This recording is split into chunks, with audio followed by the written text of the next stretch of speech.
the youth to actively participate in elections.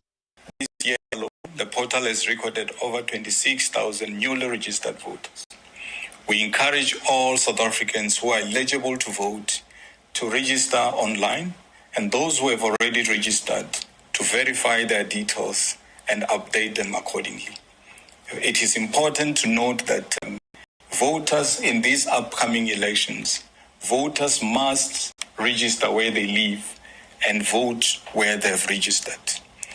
We urge all South Africans to visit registertovote.elections.org.za today. Southern African countries committed serious human rights violations throughout 2025, creating vicious cycles of abuse and impunity. This is according to Human Rights Watch World Report 2026. The report says security forces in Angola, Eswatini, Mozambique and Zimbabwe used excessive and at times lethal force and arbitrarily arrested and detained protesters. Ashwani Budo-Scholz, Deputy Africa Director at Human Rights Watch, says Southern African governments are in many cases failing to meet their international legal obligations to bring those responsible for human rights violations to justice, creating an environment for abusers to thrive. As the world commemorates the International Day of Zero Tolerance for Female Genital Mutilation, human rights organization the WHO, the UNFPA and UNICEF have collectively reaffirmed commitment to work with countries to assist and the practice. The FGM is carried out in at least 28 countries across Africa. The WHO will participate in a global advocacy webinar for International Day of Zero Tolerance for Female Genital Mutilation, themed Stepping Up the Pace, Strengthening Alliance and Building Movements to End FGM. It says since 2008, close to 7 million girls and women have accessed prevention and protection services. In the last 2 years, close to 12,000 grassroots organizations and community and frontline workers have worked to drive change.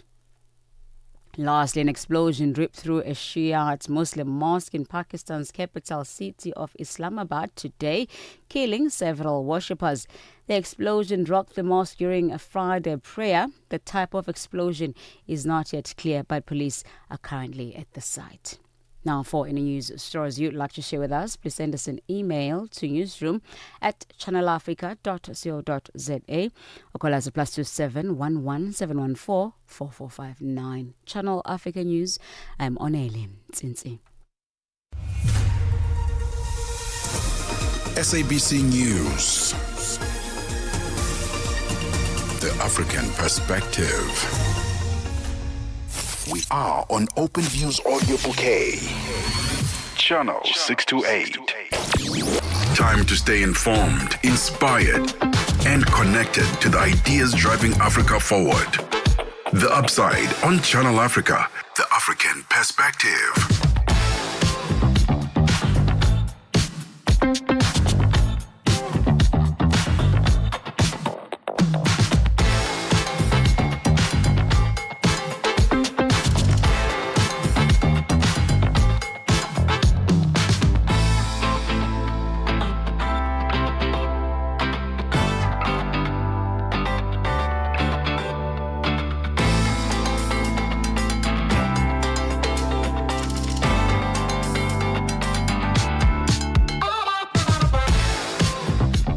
Six minutes after 1 p.m. Central African Time. Happy Friday, happy Friday. Thank you so much for choosing The Upside this afternoon to keep you entertained from 1 p.m. to 4 p.m. Central African Time with me, Tebogo, Lekhuleni and Mmatsheko Mosito, coming to you live from the Auckland Park Studios in Johannesburg, South Africa. Join us on social media at Channel Africa on Facebook and YouTube and at Channel Africa 1 on TikTok, where we are streaming live. And do yourself a favor, download our Channel Africa app so you can take us with you wherever you go on your Android or your iOS device. On the app, you can stream the shows live, get to know the presenters a bit better, see all the amazing work that Channel Africa is doing behind the scenes. Well, here's what's coming up on The Upside this afternoon. It's a musical Friday. We've got our DJ mix coming up later on today, where we are welcoming DJ G. His real name is George Tendai, all the way from Zimbabwe. He is a DJ who specializes in Afro House, Amapiano, 3-step, hip hop, and he'll be joining us this afternoon to give us our DJ mix. And then we talk about a campaign or program that's being run in the Eastern Cape.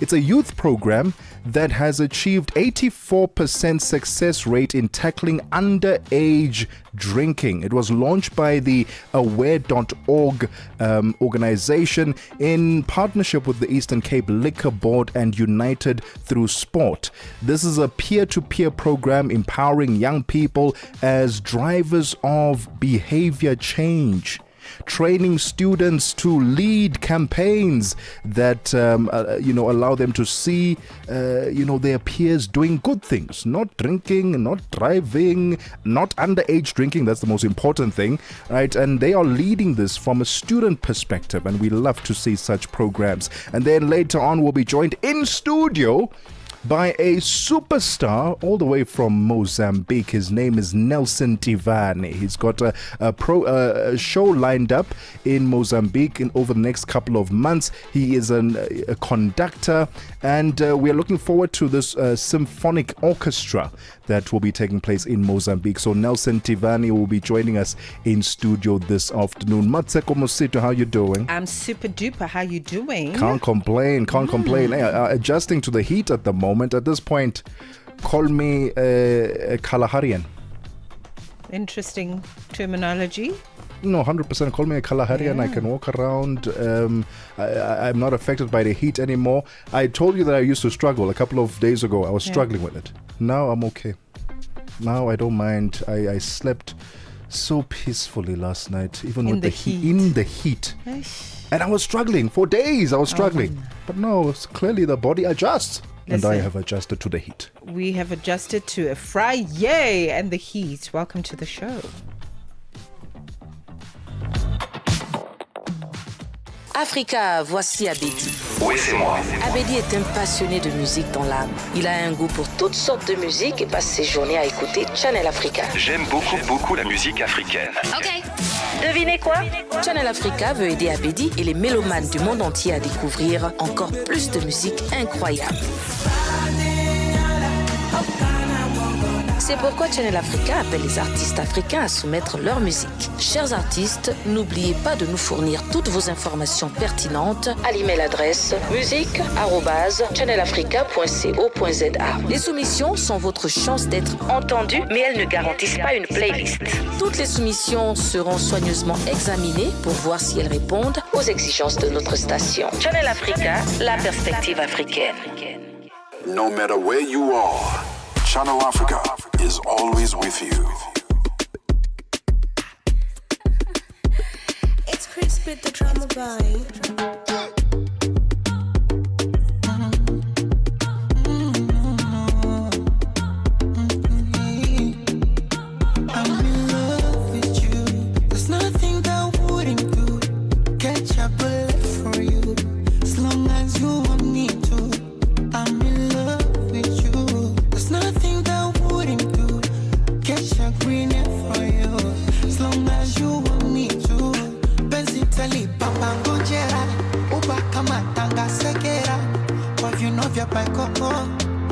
kutoka Manzabe, picha twazi twanga kisera, posti insta wanga kwa kera, baada ya chani kimoko. Cause I just wanna let them know I'm African beauty. African beauty. Mama, African beauty. You're my African beauty.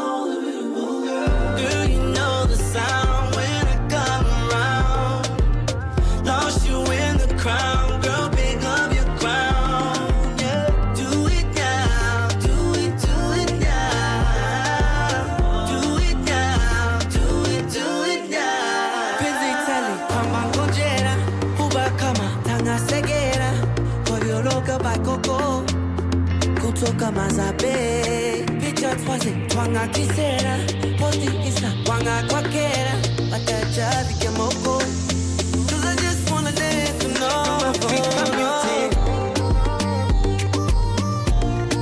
African beauty you're my African beauty you're my African beauty African beauty. Oh, love is what I see when I look into your eyes. Tiny Cubo, Navona. And you know I deserve to be the one that takes you high. Timwili chumbani kila kona. Benzi tali pambango jera. Uba kama tanga segera. Kwa vino vya paikoko. Kutoka mazabe. Picha twazi twanga kisera posti insta wanga kwakera baada ya chali kimoko cause I just wanna let them know I'm African beauty oh you're mine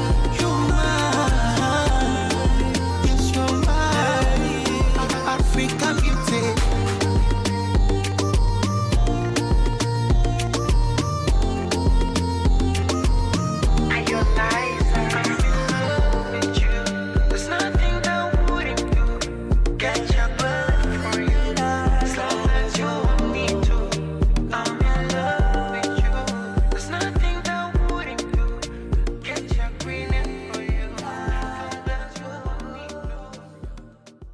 "14 minutes after 1 p.m. Central African Time. Diamond Platinums coming through there with African Beauty featuring Omarion.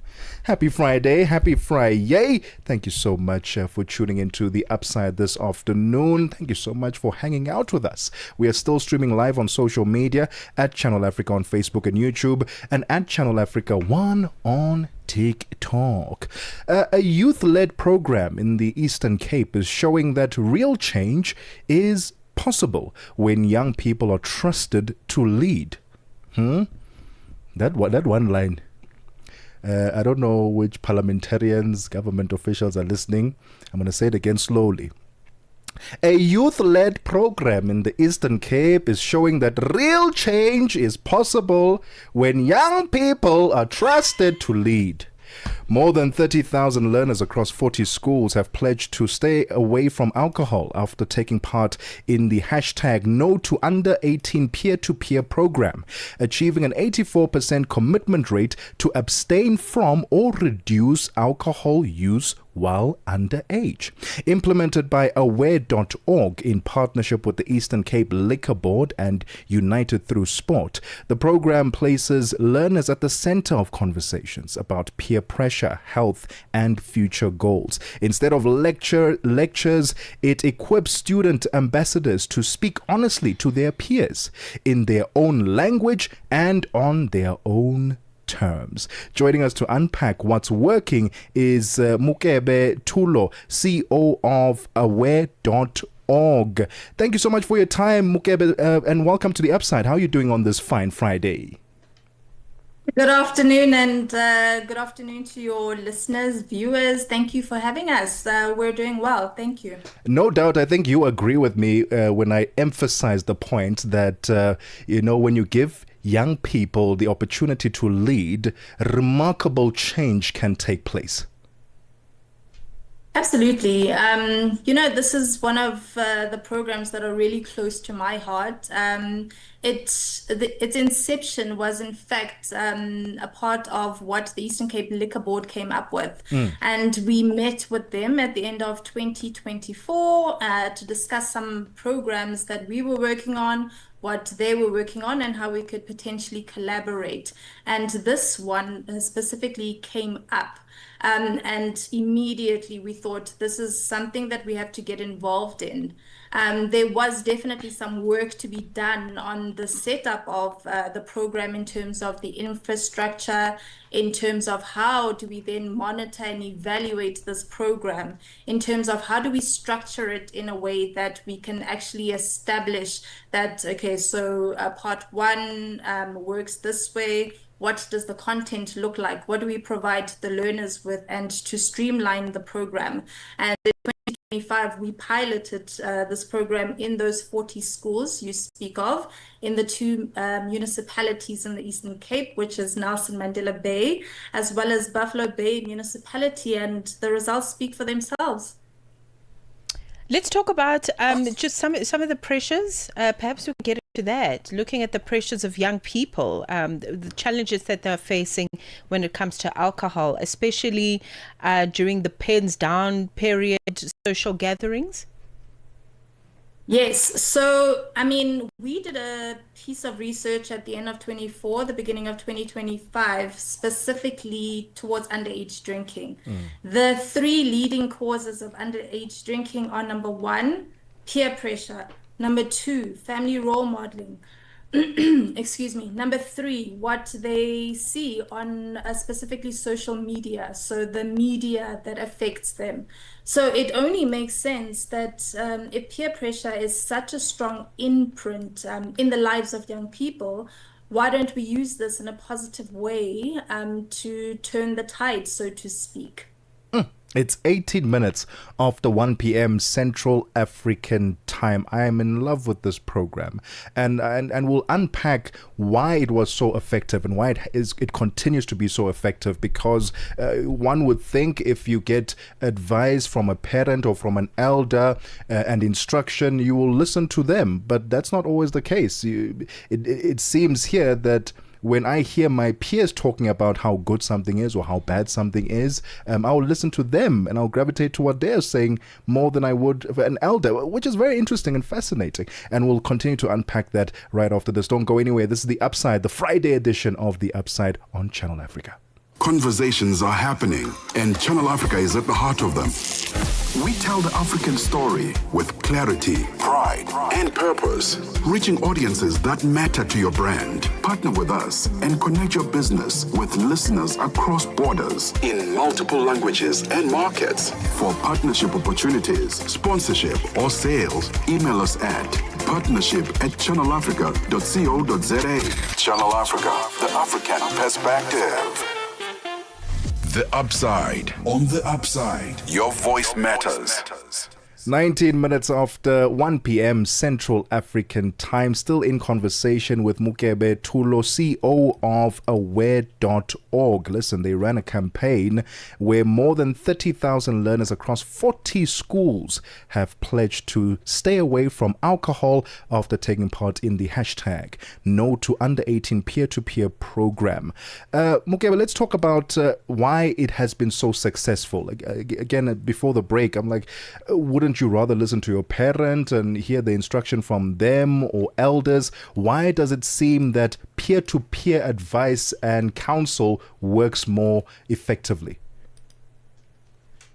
I think it's important to say that there is a place for interventions across the board. So there is a place where parental advice is important. Yeah. There is a place where advice from teachers, etc., is important. But peer-to-peer advice is taken very seriously by young people. And of course, we can tell through the trends that we see, for example. So instead of having the blind leading the blind, it is imperative that at least we give them the tools, or give some of them, that especially the ones that in this case were identified through the schools and through the Department of Education, which is a part of this whole process. So the schools identify sort of leaders within that peer space, and not just from an academic point of view, for example, but young people with influence in the school where they will be listened to, young people with a voice, young people with passion and ambition. And these are the people that other young people listen to, because they go to them for advice, they turn to them for advice. I think we all know that peer pressure is a thing, but this is about turning it into a positive. So positive role modeling, positive peer pressure for a change. Positive peer pressure. I love that term, actually.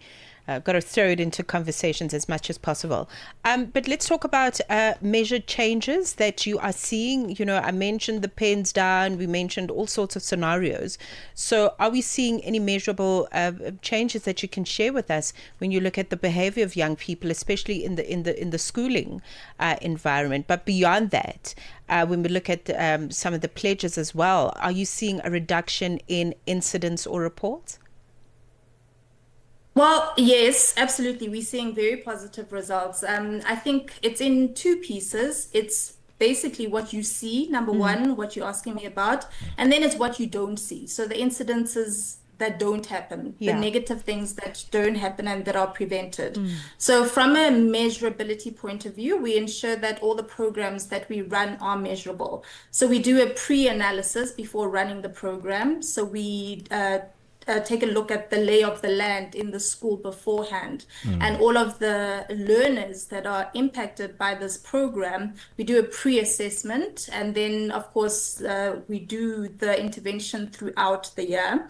And then following that, we do a post-assessment, and that's where the 84% success rate comes from.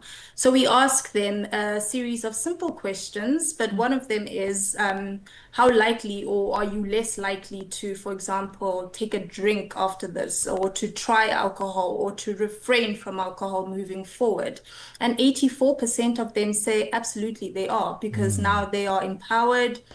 They know what the detrimental effects of alcohol are. And I think often we say, don't do this, don't do that, but we don't say why. Yeah. And of course, the way that the knowledge is imparted to these young people is such a sort of informal but trusted way. It's not just about a lesson on do this, it's why and how, and giving them some tools. So there's that monitoring and evaluation part of it where we get the numbers. So it's the quantitative part of it. Then we've got the qualitative part of it where we do interviews with students that have actually gone through the program. And we ask them, so what do you think? What have you experienced? What are some of the changes that have happened in your very own life? And we anecdotally get stories from them, and we collect quotes throughout. We collect stories from the peer leaders that run the programs. We speak to the principals in the schools that are in those communities where those programs are ran. And we speak with our partners. So UTS is United Through Sport, and they are the implementation partner on the ground. And we did an in-field visit last year ourselves as the team. And I promise you, just watching the work happen and listening as sort of the fly on the wall to the anecdotal results, to the way these young people articulate themselves and the way they express themselves, and the before and after is actually extraordinary to watch. And so there are those results. Then, of course, we've got this massive WhatsApp group that these young people get involved in as part of this peer program. And one of the things that the Liquor Board reports is that at the end of the year, throughout the year, but particularly at the end of the year with the pens down parties happening, there's almost like these proactive young people that are the ones that are guarding their communities and saying, no alcohol involved pens down parties will take place in my community. And they are the ones that report incidences that could potentially happen. Or, if there's a flyer going around about a party that will involve alcohol that is related to under 18s, or if there's an establishment that's not following the law, these young people, because they live there and they have the insights, are in a position to make those reports and to prevent those incidences from taking place. So it's a positive from the point of view of the behavior we were able to change. And then, of course, the behavior we were able to prevent, which is a double win. What a phenomenal achievement this has been, Mokete. Let's talk about expansion beyond the Eastern Cape. Are we likely to see Aware being a part of a program that expands beyond the Eastern Cape? And if so, what kind of collaborations would you welcome to ensure that it gets rolled out effectively? So, of course, we want to expand this program. We want to be in as many schools and communities as possible, and we want to be in as many regions as possible. But it does come with collaboration, it does come with partnerships. So, we do have a finite budget, of course, across our No to Under 18 pillars. So, collaborations are welcome in the form of not just financial collaborations, but in the form of, for example, partnering with the Department of Education or another liquor board in a different region. I mean, we partner with liquor boards across the country. Every region has its own liquor board. There's also implementation partners. So, for example, the Northern Cape is a very difficult region to run programs in because they're so vast in terms of the space. And that's why most of the programs that you see are run in locales such as Western Cape, which is Cape Town, Gauteng, and KZN, because it's easier to run programs in these areas. They're metro areas, they're central, but we do need to get to the outlying areas. So collaborations wherever possible, whatever people are able to offer, whether it's partnerships from an access point of view, if people have innovations in terms of programs that they have ideas around, but practical programs, we're not a sort of a random funder of programs, but we do welcome practical and forward-moving collaborations. Okay. Very strong online presence as well, aware.org.za if you really want to find out about the work of the organization and the impact. There's lots of information there. And also, I mentioned the impact.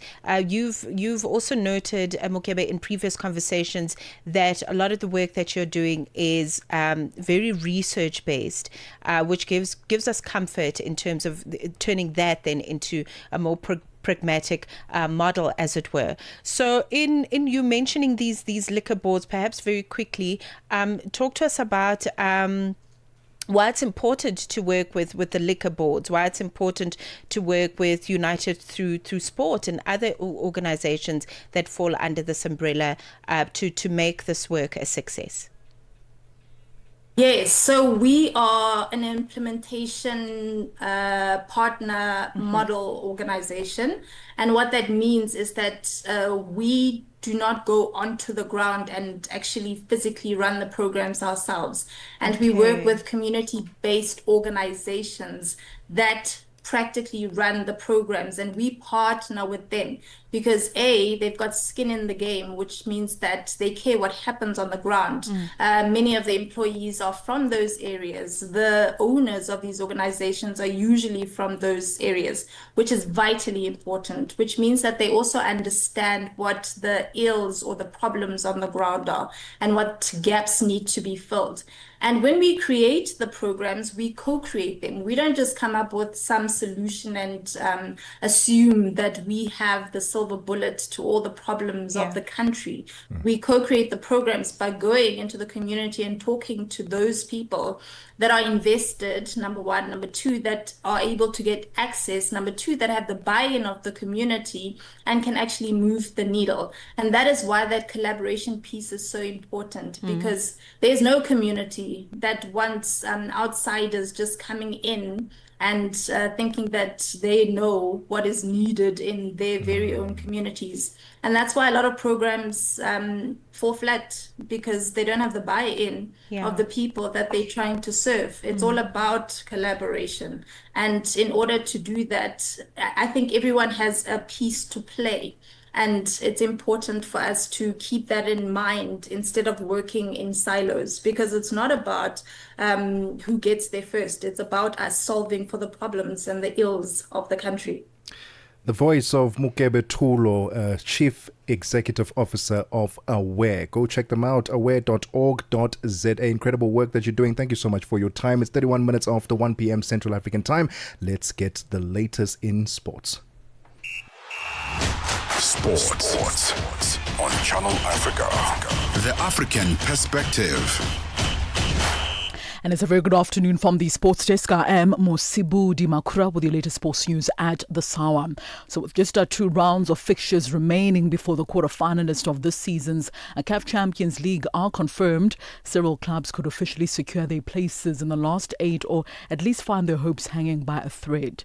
Now, the competition's format sees the top 2 teams from each group advance to the knockout rounds, making every point vital at this stage. After 4 match days, 8th qualification for the knockout stages of Africa's premier club competition is taking shape in all of the 4 fiercely contested groups. So Group A has the defending champions Pyramids FC, who currently sit at the top of the table on 10 points, followed by RS Bakan of Morocco on 7 points, Power Dynamos of Zambia in third position on 4 points, while Rivers United of Nigeria rooted at the bottom of that group with 1 point trail, but can still influence the outcomes. Group B, meanwhile, has Al Ali, record champions with 8 points, currently top of the table, while AS FAR of Morocco and Young Africans of Tanzania are both second and third respectively with 5 points. JS Kabal remaining on 2 points, bottom of their group, seeking a boost of some sort. While Group C, Al Hilal top with 8 points, followed by South African side Mami Lodi Sundowns on second position on 5 points. MC Alger as well as Saint Elu Lupopo are tied on 4 points each, setting up a fight for qualification to the quarterfinals. Group D, meanwhile, Stade Milan lead with 8 points. Esperance de Tunis of Tunisia sits second on 6 points, followed by Petro de Luanda of Angola and Simba SC on 5 points respectively.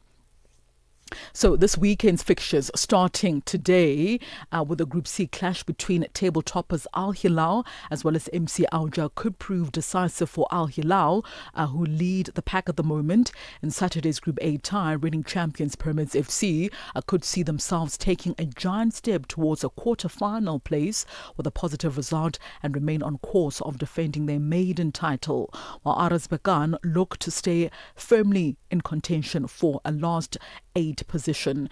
Group B's action will see record champions Al Ali aiming to consolidate their lead as FAR as well as Young Africans both push for strong showings to strengthen their top 2 hopes, while Group D duels will feature key clashes that could shuffle the top 2 spots, keeping the race open at least for the last 2 rounds. Stade Milan look well on course to securing a quarter-final spot for the very first time since 2015, but must overcome a steep mountain in the form of former champions Esperance Sportive de Tunis of Tunisia.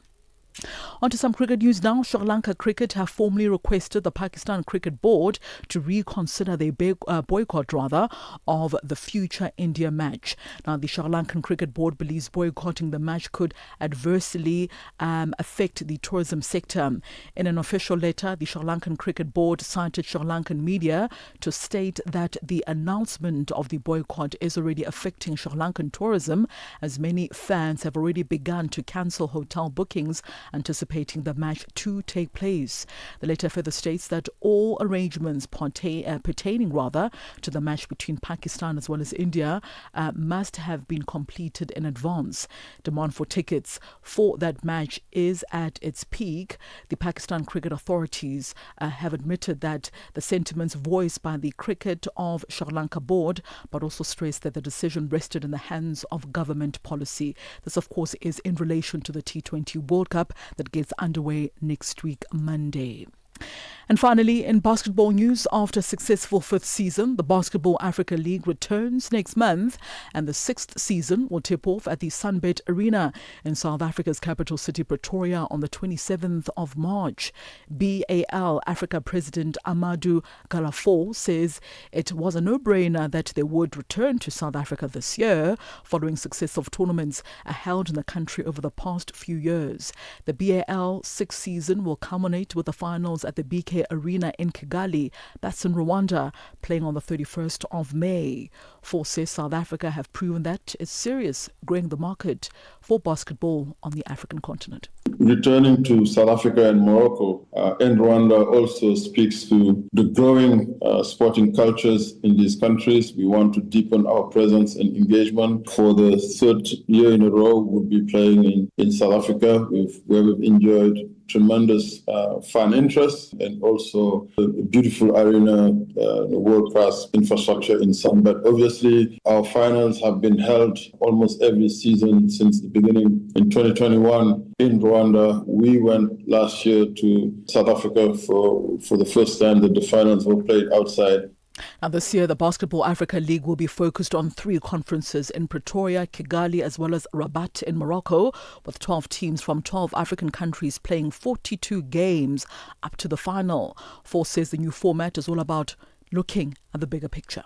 Regarding the formats changing, we said, right, I think the goal is to really perfect the model. I think we started from a single site in 2021, and then we went to the 3 sites, from 2022 and 2023. And, obviously, the goal being always to expand the footprint. I think, these 3 conferences is going to, again, give us another opportunity to deepen our, engagement in a place like South Africa. All right, so the time is 13:38 on the clock. For any sports stories you'd like to share with us, do send us an email to newsroom@channelafrica.co.za. Alternatively, call us. The newsroom line is +27 11714 4459. I'm back with more sports news in the next hour. For Channel Africa Sport, I am Mosito Makura. Sports on Channel Africa. The African perspective. Get Channel Africa on DSTV Audio Bouquet. Channel 802.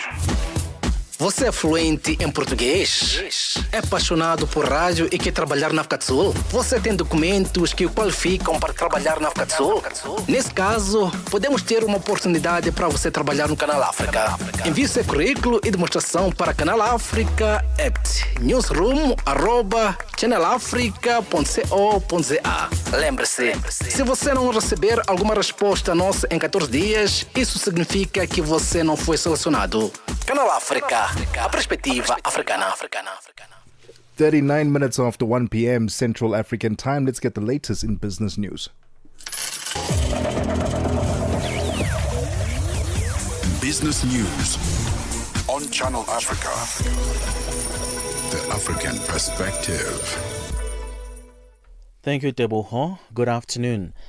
The expiry date for the Lesotho's tariff-free access to the U.S. government's market has been extended to the 31st of December 2026. Lesotho's Trade Minister Mokgethi Shadila has noted that the one-year extension of the African Growth and Opportunity Act, AGOA, is insufficient for long-term business stability as Lesotho relies heavily on the U.S. market for its exports, which significantly contribute to its GDP. The executive order was signed into law by U.S. President Donald Trump on Wednesday.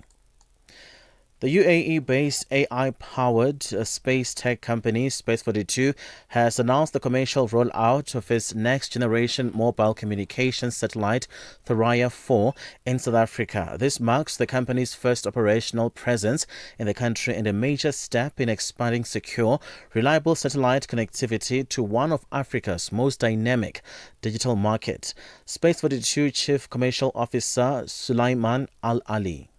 Economy in South Africa is one of the fastest growing economy in the African continent, and this is why we are choosing South Africa to be the hub of our launch of the new services that is coming from Thuraya and Space42 in general. We are launching not only the Thuraya mobility capabilities, but we are launching also other services like Earth observation and geospatial capabilities that is empowered with AI. Now we are bringing something unique to the market here in South Africa, where the connectivity will be more available and more affordable. The South African rand showed a 0.6% increase against the dollar in early trade, reaching 16.2175 amid market volatility as the dollar approached its strongest week since November. It is noted that the rand is experiencing resistance and has shifted from being a strong performer to a weaker one, reflecting the currency's inherent volatility as an emerging market asset. Additionally, South Africa's net foreign reserves increased to 74.8 $1.88 billion in January, and investors are anticipating upcoming mining and manufacturing output figures for insights into the economy, while the Johannesburg Stock Exchange's top 40 index was down 0.2% and the benchmark government bond yield rose slightly to 8.095%. The French company Danone has become the latest food manufacturer to withdraw batches of contaminated baby formula. The toxin cerulide has been detected in ingredients from a supplier in China. Other manufacturers, including Nestle, have already issued recalls. Danone said in a statement it was a precautionary step. French investigators are looking into whether there is a link between the deaths of 2 infants and already recalled formula. Shares in Amazon fell more than 11% in after-hours trading in New York yesterday after the company said it would invest more than $200 billion in artificial intelligence this year. The announcement follows big spending plans by other tech giants, including Google and Microsoft. The surge in investment has added to fears of the AI bubble, which has triggered a big sell-off in technology stocks over the past 3 years. And then now taking a look at financial indicators. $1 in Nigeria is 1,000 naira 367, Botswana 13 pula 07, Kenya 128 shilling 22, Zambia 18 kwacha 97. BRICS countries, $1 in Brazil 5 real 24, Russia 76 rubles 46, in India 90 rupee 32, China 6 yuan 93, South Africa 16 rand 16 cents. $1 is trading at 73 pence to the British pound and 84 to the euro. Commodities, gold is at $4,826, platinum at $1,966 per ounce, the price of Brent crude oil at $67.88 a barrel. That's all for now. For any business stories you'd like to share with us, please send us an email to newsroom@channelafrica.co.za, or you can call us on +27 11 714 4459. For Channel Africa Business, I am Chanduko Ligege.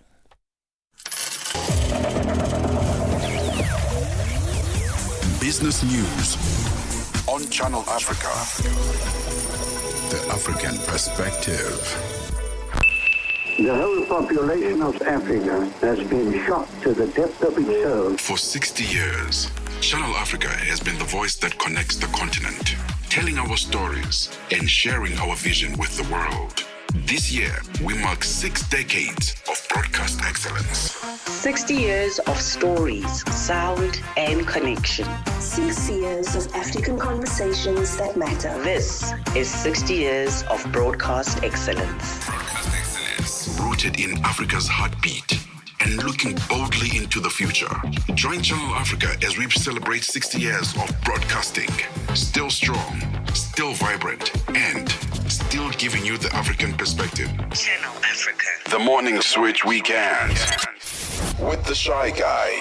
I Show Speed, often called Speed, who is a popular American YouTuber and live streamer known for his high-energy personality, loud reactions, and unpredictable humor. He visited Ethiopia, and he was shocked what he found out actually when he got to Ethiopia. He got to find out that, they don't use the Gregorian calendar. That is, we are in 2026 right now. And he got to find out they are in 2018.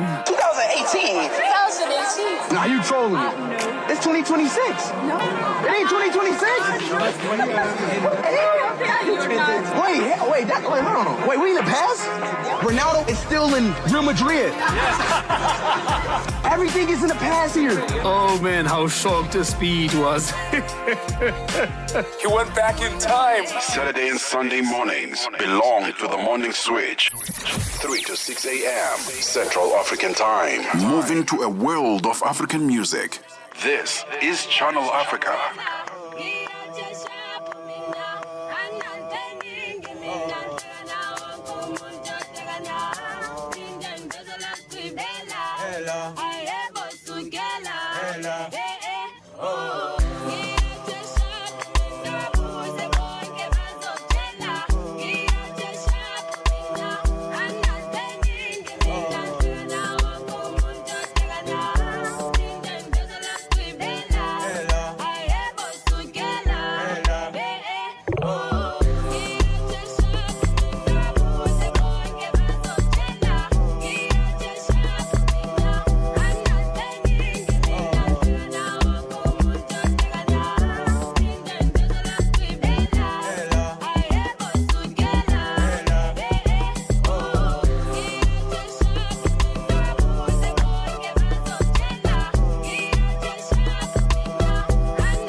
uzozisola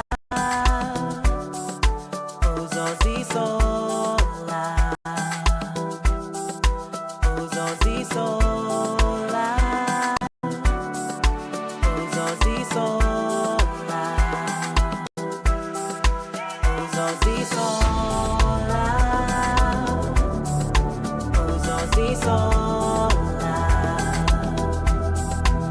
uzozisola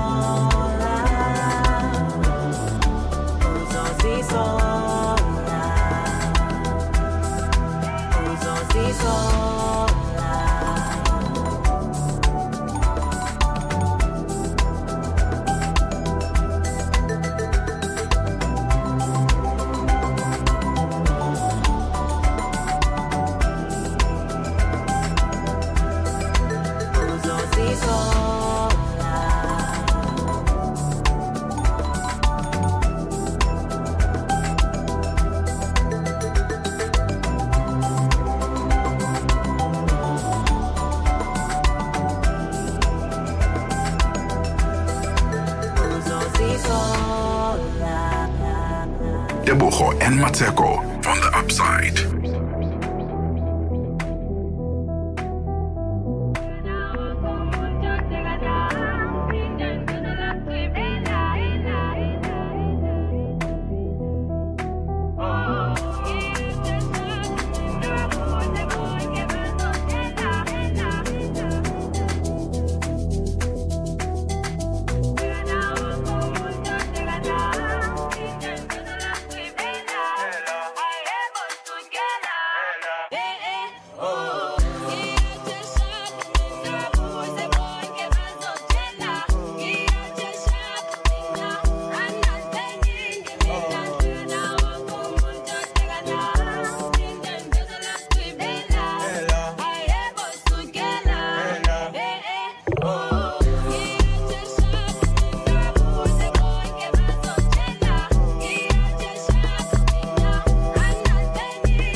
Oh man, 10 minutes before 2 p.m. Central African Time. Uzozisola, Justin, vibes on that one. We've got Diamonds of Guijo and we've got Azul. Ooh, Azul Serene.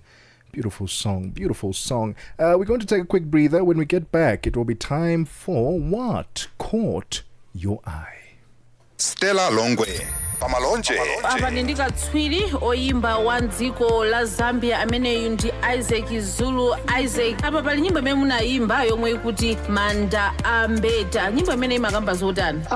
Nyimbo imeneyi ndinayimba zona ndikuchoka pasi pa mtima ama kakuona ma situation yena amene amachitika makamaka kukhala chikulisa achinyamata kapena azibambo tita azibambo. So kambiri chimapezeka kuti azibambo bena aliko amene amakhala ndi mitima ankhanza osadziwa mosamalirira banja kuti wachikondi wanga ndifuna kukhala naye mnjira yotani kuti moyo wake ukhale wosangalala. Ndino zimafika pena zoti mwina wachimayi walemedwa nazo nkhanza za munthu wachimuna kapena kuti abambo okhala nawo pa nyumba. Ena amafika pa mtima pokamba mawu kuti ine munthu amuna anga pondikwatira ananditenga ku makolo sanatenge m'munsi mwa mtengo. Ndino nisafe chifukwa cha chikondi. Kulibe manda ambeta ngakhale tapita ku manda wina akafa munthu wokwatira kapena osakwatiwa sipamalembeka kuti apa pafa munthu amene sadalepo mbanja. Thengati wamphamvu kuti iyayi azibambo azisamalira bwino akazi osachitira nkhanza komanso azimayemera kuona mazunzo iyayi kulibe manda ambeta. malonje pa nthawi ya 6 koloko kufikira 7 koloko madzulo lowiruka ndi Stella Longwe. We take no sides, none whatsoever. We are the upside. 8 minutes before 2 p.m. Central African Time. Happy Friday, happy Friday on Channel Africa, the African Perspective with me, Tebogo Lekhuleni and Mmatsheko Mosito. It's time for What Caught you, I. Yesterday, we spoke about the killings that were happening in Nigeria, for lack of a better word. The killings that were happening in Nigeria and how it's not making headline news. Hardly anyone is talking about it, but hundreds and hundreds of people are dying in Nigeria. Someone decided to create a post about the state of Nigeria right now. And it went viral. When I say viral, it was on X, it was number one, it was trending. And the trend was, Nigeria is a failed country. He went on to explain why it's a failed country. I think the video, you can check it out for more detail. His name is Alex Barney-Coat. Alex Barney-Coat. Barn-I-Coat. And, he was talking about how, people are dying on a daily basis, whether for religious reasons, Christians being killed, whatever, villages being, taken over by different groups, what. He's talking about how the road infrastructures are bad, healthcare, what. And not so long ago, we saw a boxer, an international boxer, Anthony Joshua, who was in Nigeria. Yeah. There was an accident. Two of his mates, trainers and people that he works with passed away in that collision. And we were just flabbergasted by the fact that there was no ambulance on site. It didn't seem like there was control in that situation. It seemed like there was chaos. And then now we are seeing villages being taken over by terrorist groups, for lack of a better word. And then we also see the healthcare. It was a Chimamanda whose child passed away in hospital, right? The hospital, the healthcare. It seems as if there is a lot happening in Nigeria, and what he was alluding to was the fact that the people in Nigeria are still promoting Nigeria as this place to be. We are leaders, thought leaders, we've got the best engineers, so on and so forth. But the reality on the ground is that no, Nigeria is a failed country. That is the trend. So if you are from Nigeria, you can either confirm or deny whether what he is saying is true or is it not. At Channel Africa on Facebook, on Channel Africa on Facebook and YouTube, and at Channel Africa 1 on TikTok. Do you agree that Nigeria is a failed country? Look at the infrastructures, look at the healthcare, look at the security, look at all these different aspects, and then conclude and let me know on our social platforms if you think that he's right when he says Nigeria is a failed country. What a bold statement that is, though. Well, I'm sorry to break it to you, and it pains me. I have a lump in my throat to tell you this. Many states on the African continent are failed states. Unfortunately, it is a sad reality that people on the ground have to live with. And it's, it's not news at all. It's not news that if it's not people dying in Kwara State, it's genocides. If it's not genocides, it's terrorism. If it's not terrorism, it's kidnapping. If it's not that, it's banditry. If it's not that, it's autocracy. It's a mess on this continent. And at a leadership level, I think we just need to perhaps look at things differently as young people. And when I talk about young people, I'm not just talking about teenagers or people in their 20s, but anyone who still has the energy and the capacity to rally one another together and come up with our own solutions of how we're going to live in this mess that we find ourselves in. That is the only solution. With the engineers, the educated people, the artists, academics, how can we actually sit and have one dialogue about what we're going to do to fix it? Because there clearly is nothing we can do about the stuff at the top. But if we really look at each other, the power is really just amongst us. It's not with the 90-year-olds that are running the country. It is amongst us. That's not their business anymore. They don't know what they're doing. And at the end of the day, we need to realize that the power is with the people. That is the only way we're going to get out of this mess and rebuild the African continent. Africa has the youngest economy, the youngest group of young people, the most arable land, the most, all the good things are here, okay?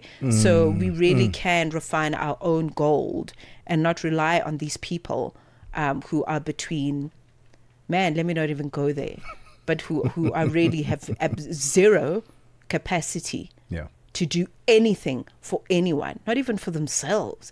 I mean, you have no self-respect sitting in a position for 5 decades. You know, I mean, that is a lack of self-respect on its own, but that's a story for another day. It's very sad, but we have the power. Oh, what caught your eye? Well, what caught my eye is what I'm seeing in Morocco as well, which is also equally devastating. When we look at the fact that Morocco has evacuated over 140,000 people because of the flooding that is happening in the northwest part of the country. Moroccan authorities have evacuated, in fact now as you and I speak, it's over 143,000 from flood-prone areas in the country, northwest, as I'd mentioned, the plains there, after weeks of heavy rains that caused rivers to swell and dams to overflow. The Interior Minister says helicopters and the army were deployed to help evacuations under the red alert for more rainfall. So, I think what's wonderful to note is that, the ministry is doing something about this and getting people out of danger. But why I wanted to highlight the story is we have such a big climate crisis. Like, I cannot tell you how many people I speak to almost on a daily basis that have climate anxiety, you know, because I speak to a lot of people that are feeding nations. There's a lot of climate anxiety, and all the resources, all the knowledge, everything that we possibly have, even prayers, for crying out loud, need to be thrown into how we're going to deal with this, because no one is immune to climate disasters. It doesn't matter whether you are landlocked, whether you're living by the ocean, whether you're in Morocco, whether you're in South Africa. It is, I mean, any time can be turned into an apocalypse. So we need to take this very seriously on every level. I mean, we're already feeling it now. Feel this heat. It's unnatural, this one. 2 p.m. Central African Time. Welcome to the second hour, the golden hour of The Upside. Before we get into our second hour festivities, let's get the latest news. SABC News. The African Perspective. Thank you, Tebogo. Looking at your top stories, the offices of Save the Children in South Sudan's Eastern Jonglei state have been looted and burnt down. An unconfirmed number of people killed at a Shina mosque in Pakistan, Islamabad. Your latest news. Greetings to our listeners. The office of Save the Children in South Sudan's Eastern Jonglei state have been looted and burnt down, and healthcare centers have been destroyed. Escalating violence has displaced over 235,000 people. Chris Nyamandi is the country director for Save the Children in South Sudan. The locations that we are talking to are places where the entire health system is provided by international and national non-governmental organizations. These are places where people have been running away from conflict for a long time. There's been flooding, so health facilities have been attacked, have been bombed, burnt down. So really difficult situation for children and mothers who are trying to fend for their children. So we are really proud by the situation, and right now our focus is on trying to stabilize this situation and giving assistance to our staff who have also been displaced because of the ongoing fighting. Southern African countries committed serious human rights violations throughout 2025, creating vicious cycles of abuse and impunity. This is according to Human Rights Watch's World Report 2026. The report says security forces in Angola, Eswatini, Mozambique and Zimbabwe used excessive and at times lethal force and arbitrarily arrested and detained protesters. Ashwani B. Budosholt, Deputy Africa Director at Human Rights Watch, says Southern African governments are in many cases failing to meet their international legal obligation to bring those responsible for human rights violations to justice, creating an environment for abusers to thrive.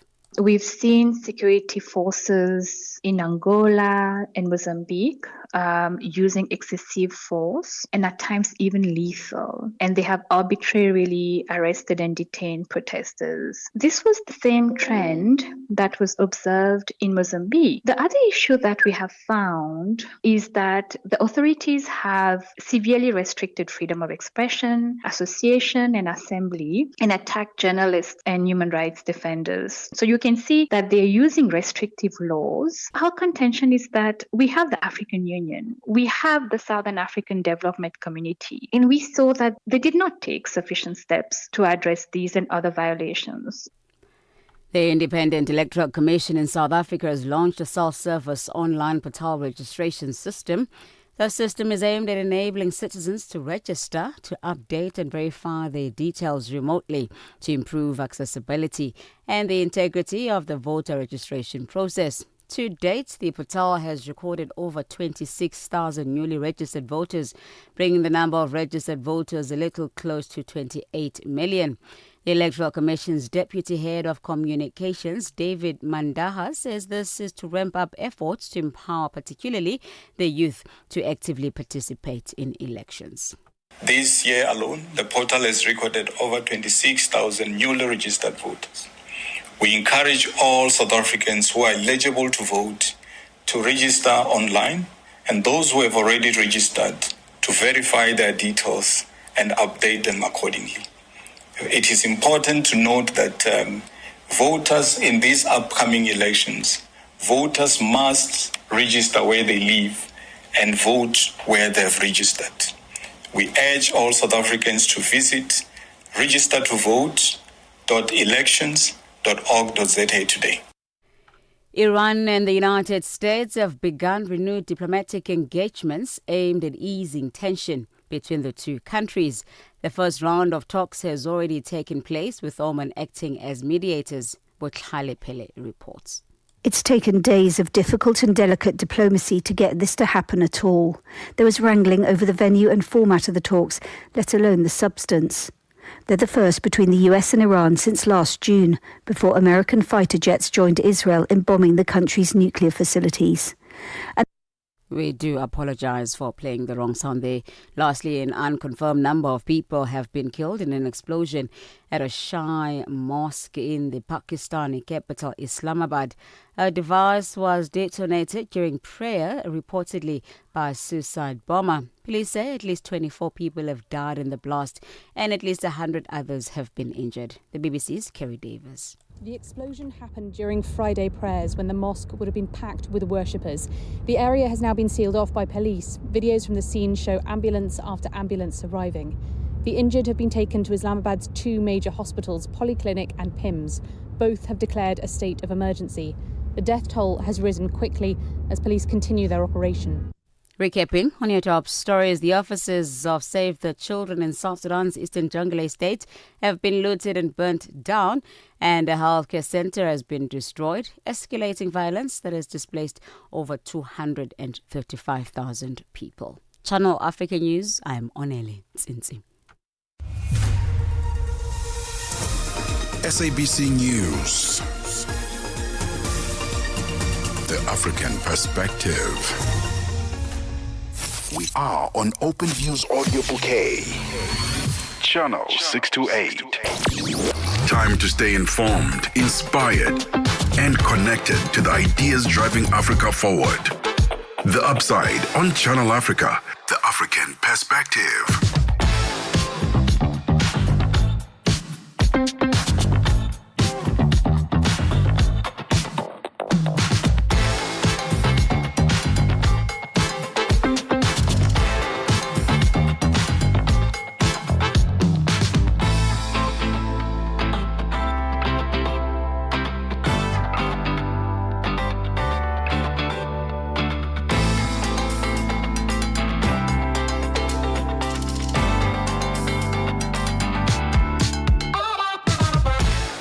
7 minutes after 2 p.m. Central African Time. Welcome to the musical hour of The Upside, your gateway to the good life on Channel Africa, the African perspective, with me, Tebogo, Lekhuleni, and Mmatsheko Mosito. Still coming live from the Auckland Park Studios in Johannesburg, South Africa. Join us on social media at Channel Africa on Facebook and YouTube, and at Channel Africa 1 on TikTok. It's a musical hour because we've got our DJ mix coming up this afternoon, and we've got a DJ coming all the way from Zimbabwe. Very exciting. Can I just throw in there how much I love Zimbabwean names, particularly from the Shona tribe. Okay, for an example. Oh man, I love Farai, Kudzai, Tendai. Listen, I love Zimbabwean names with all my heart. And speaking of our Zimbabwean DJ, he is DJ Joe Tendai. I'm going to love saying his name the whole show. Tendai. He's popularly known as DJ G, and he is going to be joining us, and we're going to have a conversation. Hopefully a DJ mix will be coming through, because we're not just talking about any regular Joe here, hey? Yep. DJ G has stepped into bigger stages and festival lineups, performing at some of Botswana's most well-known events and lifestyle gatherings as well. So we're going to talk to him about his movements through Southern Africa, spreading the good word through the music, and also how he sees spaces of entertainment and culture bringing people together, because isn't that what it's about? Absolutely. You know, it's not music for the sake of music. It's about bringing people together in safe spaces and celebrating creativity and being alive. Absolutely. I mean, grew up in Zimbabwe, now based in Botswana. We're looking forward to having a conversation with DJ G. Now, you're talking about bringing people together. Well, that's exactly what SABC2 is going to do on the 9th of February, as they relaunch a new era of SABC2, bringing the whole family back together. They've got new programs lined up, some that we have alluded to earlier in previous shows, saying that we're looking forward to Penny Libiana's show. Which one is it's called? Entlek. Let's Connect. And then, Mr. David, not even Mr. I'm sorry, it's King David. The King David podcast will be on SABC2, and then some other shows as well. Absolutely. It's going to be a very exciting era. It's a new era. So catch it on SABC2. Of course, if you have a television, even better. Otherwise, SABC Plus app is your friend. Ukatili wa kijinsia unaharibu maisha na kutenga jamii. Hutokea nyumbani, shuleni, kazini na mara nyingi kwa ukimya. Lakini hauwezi kuendelea. Ukiona, ongea.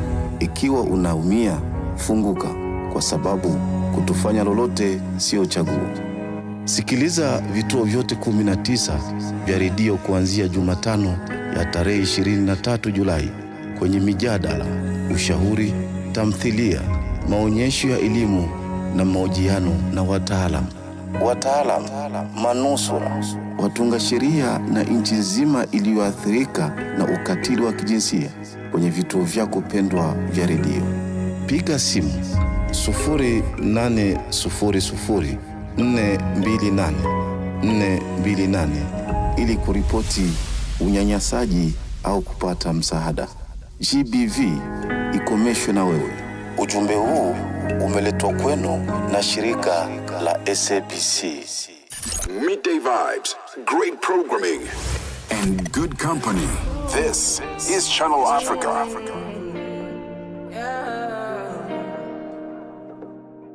This is my decision. This is my decision. I don't think you listen. You listen. I don't think you listen. For me to come out, it must mean I'm a teacher. It must mean I'm not the same. It must mean I'm on your case. For me to come out, it means that I'm not the teacher. I want to show you my world. Give me one break, I need faith. Faith to believe you, faith to receive you. Give me something I'm lacking, I don't need nothing. You are my everything.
14 minutes after 2 p.m. Central African Time. Me and You by Thames.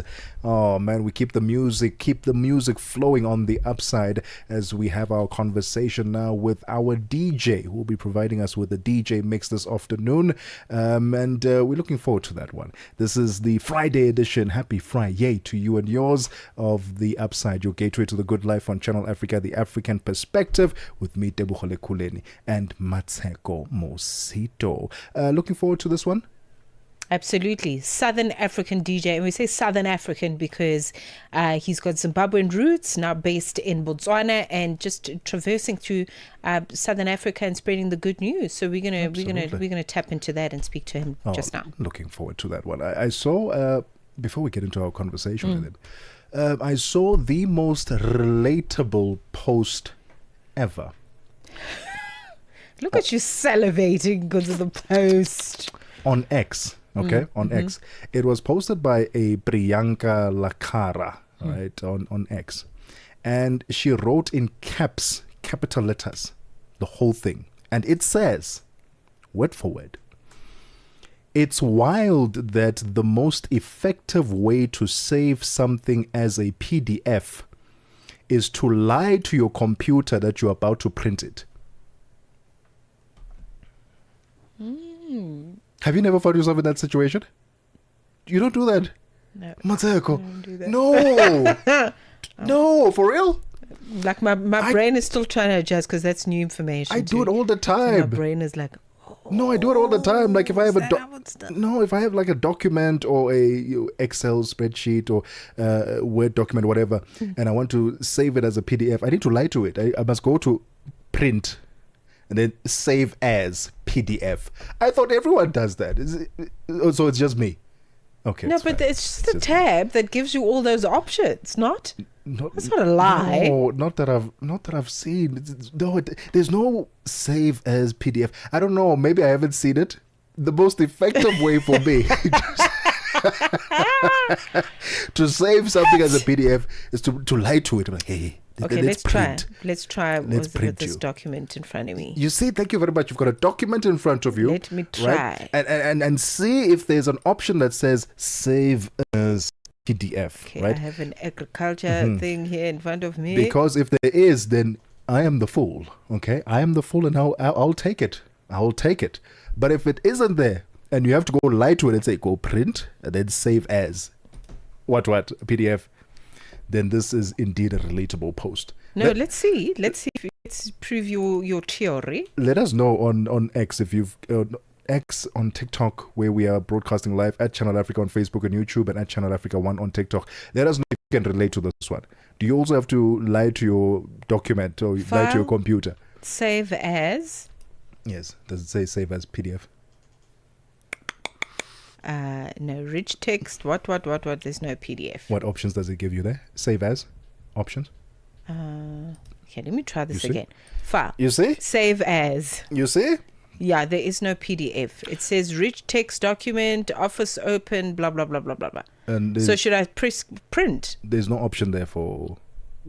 There's no PDF at all. I thought there was on the computer anyway. I thought there was on the computer. It's on my phone that I really struggle with this. And I have to go print and then save as PDF. Anyway, I just... Okay, now I'm overthinking it because now I'm at print and there's no... I don't know what y'all people are talking about, really. Now when you get to print on your phone, when you press print, it allows you to then save. And then you save it as a PDF. Anyway, we've exhausted this particular relatable topic. Okay, let me know if you can relate to this. It's 19 minutes after 2 p.m. Central African Time. Standing by is the man of the moment, DJ G. He'll be joining us live online, so don't go anywhere. We want to talk all things music and also find out what mix he has prepared for us. Don't go anywhere. Across Africa, communities rise with the promise of clean water and clean sanitation.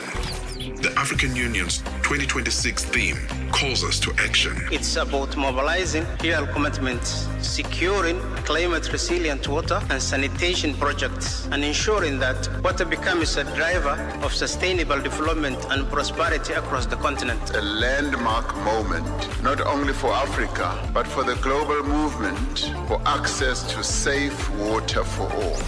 Assuring sustainable water availability for every home, every village, every nation. This is the Africa we want. Channel Africa, the African perspective. The Upside. On the Upside, your voice matters. We're 20 minutes into 2 p.m. in Central African time. Now about to get into conversation with DJ George Jendai, popularly known as DJ G. And it looks like his star is slowly moving into bigger places in the galaxy. Okay, he's building a name for himself on the regional music scene, and he's been doing so since the year 2013. As we understand it. He is Zimbabwean born, now based in Botswana, and he is known for his versatility when it comes to his sets because he weaves so seamlessly genres like house music, Afro-tech, amapiano, three-step, hip-hop. Listen, Dibalantoni na. That is the DJ G that we're talking about here. So he joins us on the line. We're going to talk about just moving through his work, seeing some of the wonderful stages and festivals that he's been part of, and a pleasure to talk to him. DJ G, how are you doing? I'm doing good. Thank you for joining us. Tell us a little bit more about growing up in Zimbabwe and now being based in Botswana, and perhaps how that has shaped how you view the space of music and sound. I started this thing around 2013 when I was too young. I was maybe 13 or 14 years. Then I came in Botswana in 2016. That's where I started to get bookings in the clubs and bars. DJ G, was there a specific genre that you gravitated to initially, and what genres are you producing or mixing right now? I'm just mixing Afro-tech and also amapiano. All right. And where can people find you on the socials if they would like to book you for their events? You can find you on all social media, DJ G, Facebook, DJ G, Twitter, DJ G, also TikTok. Nice one. Just a last note from my end. Do you have a gig guide that you can share with us for this weekend? No, this weekend I'll be free. No gig. Oh, you'll be free, but people can phone you, to book you.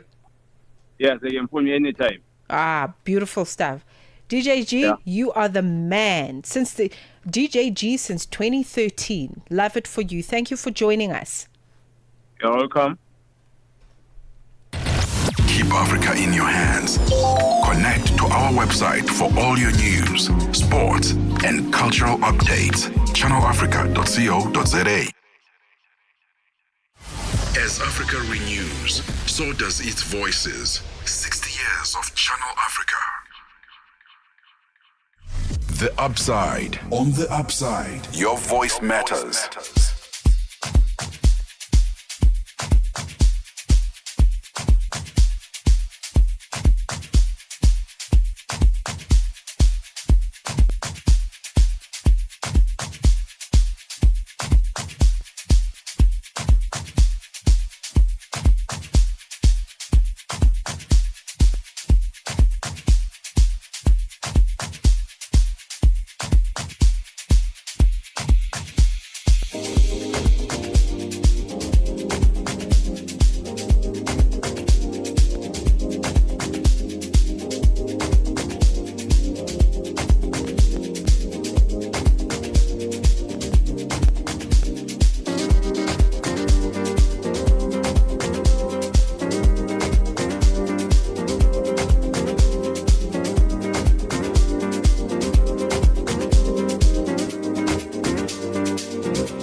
in the mix this afternoon. Our DJ mix brought to you by DJ G. Catch him on social media. His handle on Instagram is DJ_G.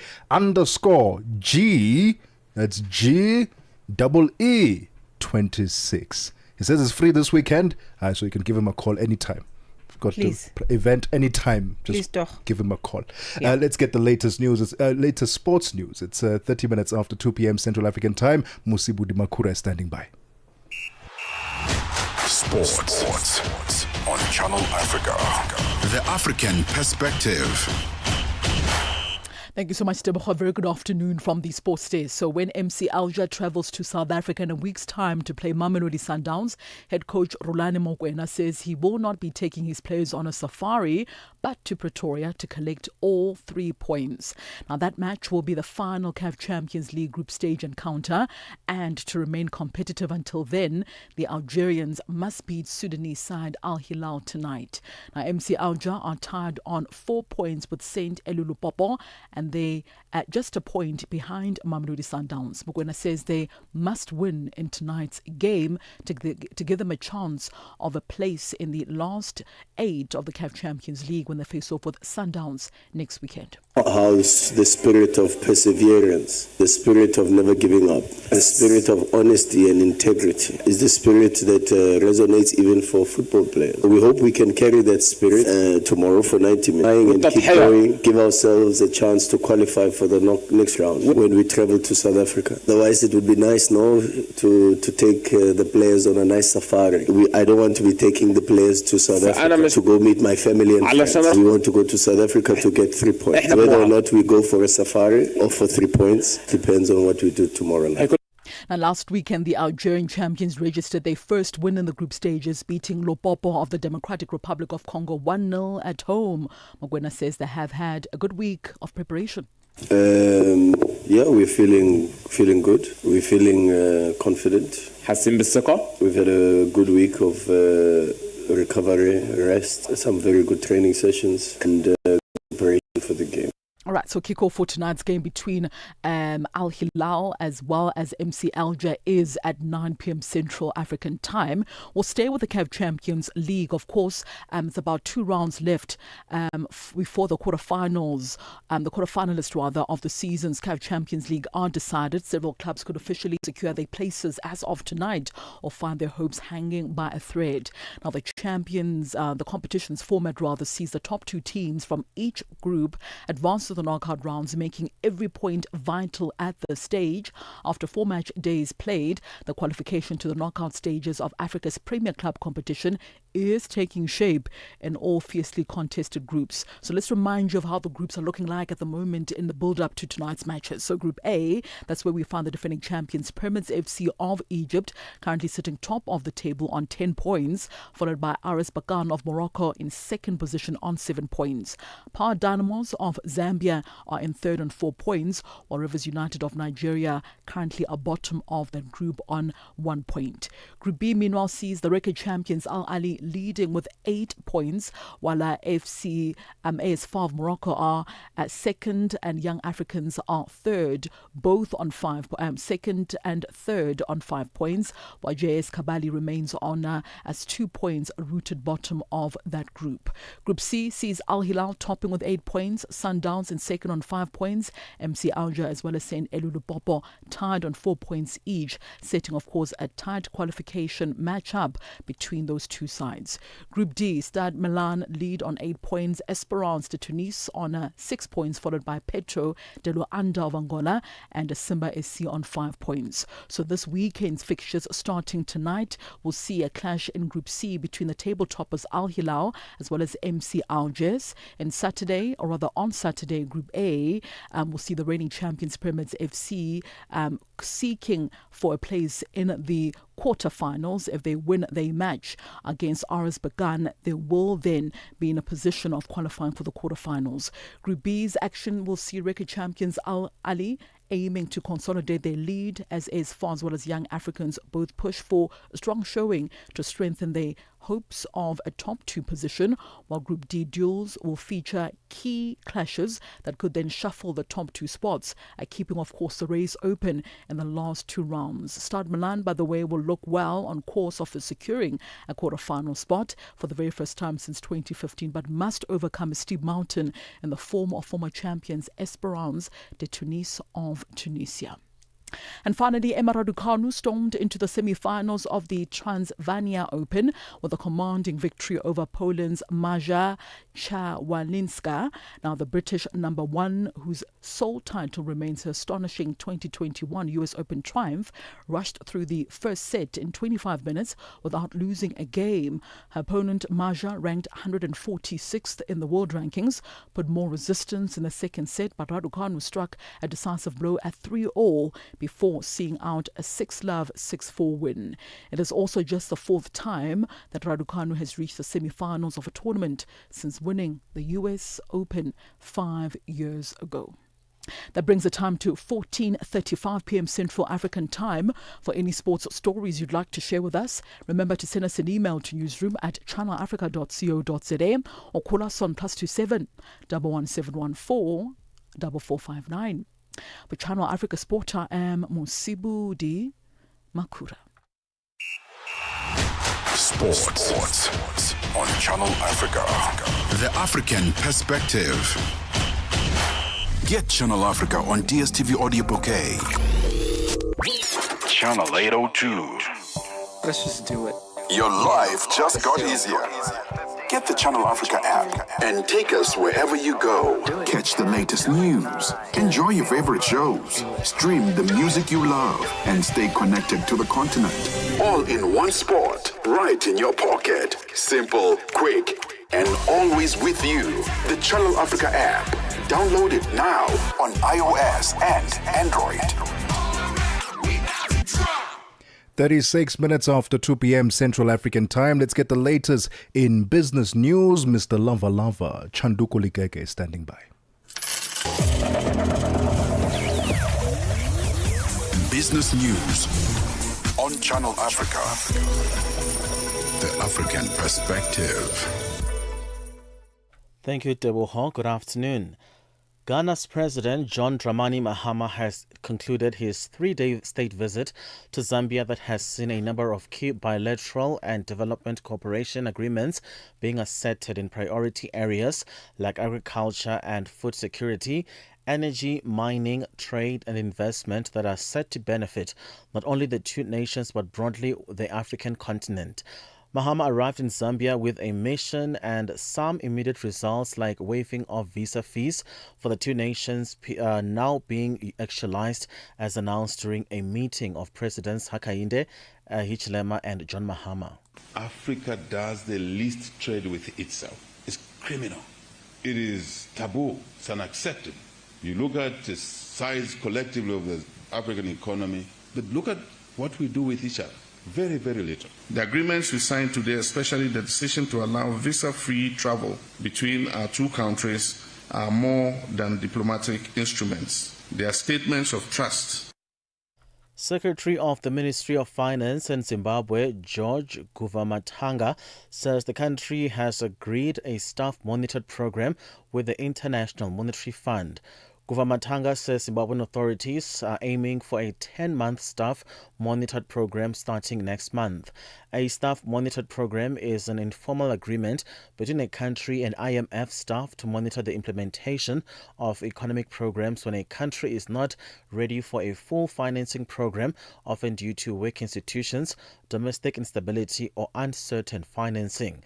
They help authorities build a track record of sound policy implementation and can open the door to an IMF financial arrangement, help restart one that has gone off track, or enable repeat access to emergency assistance. Kenya's President William Ruto has announced new tax relief measures aimed at easing the cost of living for low and middle income earners. Under the new proposals, workers earning up to $231 a month will be exempt from income tax, while those earning up to $387 will see their tax rate reduced to 25%. President Ruto says the changes will see around 1.5 million Kenyans pay no income tax. President William Ruto says the proposed tax change aims to boost disposable income, support the middle class, and stimulate economic growth through increased spending and investment. We are now saying that any Kenyan who earns less than 30,000 shillings will not pay any taxes. That is how progressively we are going to make sure that we manage the cost of living. In other news, Amazon shares dropped 8% in pre-market trading today after the company's hefty capital expenditure plans deepened investor worries over big tech spending spree on artificial intelligence. Massive AI spending by companies estimated to be more than $600 billion this year have raised doubts among investors over the prospects of immediate returns from the huge capital outlays. They also fear that rapidly improving AI tools could eat into demand for traditional software, squeezing profit margins, resulting in a broader sell-off across the tech sector. The French company Danone has become the latest food manufacturer to withdraw batches of contaminated baby formula. The toxin cereulide has been detected in ingredients from a supplier in China. Other manufacturers, including Nestle, have already issued recalls. Danone said in a statement it was a precautionary step. French investigators are looking into whether there is a link between the deaths of 2 infants and an already recalled formula. Now let's have a look at financial indicators. $1 in Nigeria is trading at 1,000 naira, 367, Botswana 13.07. Kenya, the dollar is 128 shilling 22, Zambia 18 kwacha 97. BRICS countries, $1 in Brazil, 5 real 24, Russia 76 rubles 46, India 90 rupee 32, China 6 yuan 93, South Africa 16 rand 16 cents. $1 is 73 pence to the British pound, 84 to the euro. Commodities, gold is trading at $4,826, platinum at $1,966 per ounce. The price of Brent crude oil at $67.88 a barrel. That's all for now. For any business stories you'd like to share with us, please send us an email to newsroom@channelafrica.co.za, or you can call us on +27 11 714 4459. For Channel Africa Business, I am Chanduko Ligege. Business news on Channel Africa. The African perspective. Es-tu préoccupé par quelque chose? Es-tu passionné par les questions qui comptent? As-tu une voix qui mérite d'être entendue? Eh bien, nous avons la plateforme parfaite pour toi. Téléphone-nous ou fais-nous un WhatsApp au +27 66 408 87 42 et nous te rappellerons. Sois dans la conversation. Salut Channel Africa, ici Beno le diamant rouge aka Bina l'export depuis le Cameroun, le pays des lions. Voilà. Sois dans la conversation. Il ne s'agit pas seulement de parler, mais c'est ta chance d'exprimer ton point de vue, de partager tes opinions et de t'engager avec une communauté qui valorise ton avis. Suivez-nous sur les réseaux sociaux, visitez notre site www.channelafrica.co.za et préparez-vous à partager vos points de vue sur Channel Africa, la perspective africaine. Zilipendwa na Abedi Jean de la Croix. Leo tujadili kuhusu chipukizi wanaoimba nyimbo za wasanii wengine. Unadhani hili linatokana na nini, Omari? Nadhani kweli kwamba tukizama muziki ya sasa, hasa wasanii ambao ni chipukizi, kwa kweli kwamba yani karibu kutoka muziki wao wenyewe, lakini wanakuwa wanapenda kuhubiria muziki ya zamani, hizo muziki ya wengine ambao ni taimbo. Wengine wanadai kufanya hivyo ni kupromote vipaji vyao haraka ili waweze kujulikana. Je, yawezekana kukawa na ukweli wowote au ndio kukosa kabisa kipaji cha kuandika mistari? Unaona kwamba msanii anapoazimia kwamba kuchukua wimbo mwingine wa msanii mwingine na kurudia mara mbili studio, haionyeshi kwamba yani ndio wanaanza kazi ya muziki aizalini, lakini ukiangalia kabisa asilimia kubwa utakuta kwamba wanakosa ile mawazo ya kutunga muziki. Zilipendwa kila Jumamosi kuanzia saa 12 kamili majira ya Afrika ya Kati hadi saa 1 kamili majira ya Afrika ya Kati. No interruptions. Just the music you love on Channel Africa.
You don't come around.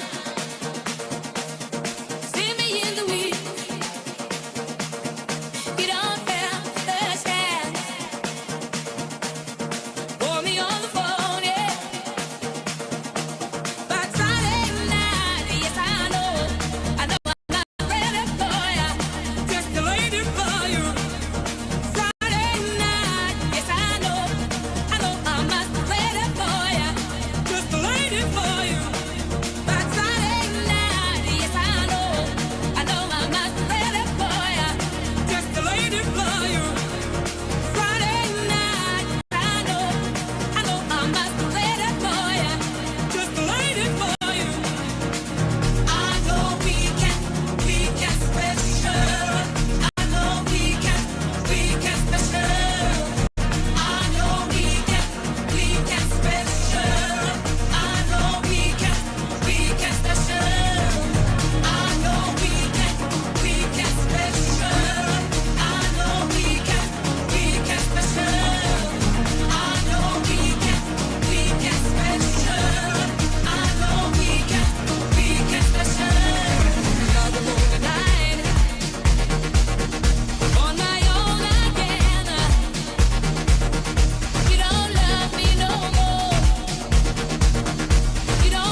DJ G.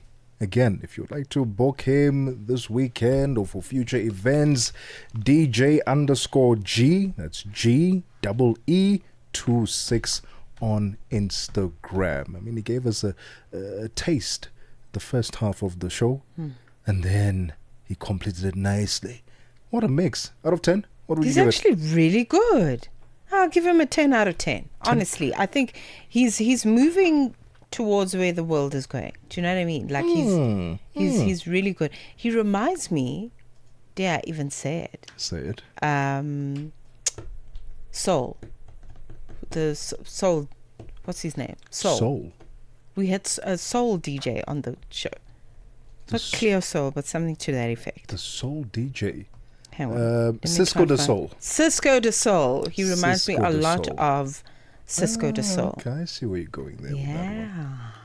I like it. What did you think of the mix? At Channel Africa on Facebook and YouTube, and at Channel Africa 1 on TikTok. All right, we've got the news coming up at the top of the hour, and then we step into our final hour of The Upside, your gateway to the good life on Channel Africa, the African perspective. Don't go anywhere. The voice of the continent, now online, with all your sports fixtures, lifestyle, and more. Be inspired. Stay informed. Channel Africa, the beauty of life. Now available anytime, anywhere with our new app. We take no sides, none whatsoever. We are The Upside. All right, let's get the latest news now and find out what's happening around us. Do you think we should have a segment called Good News? Seriously, good news. Instead of news, have good news. Our whole show is good news. Our whole show.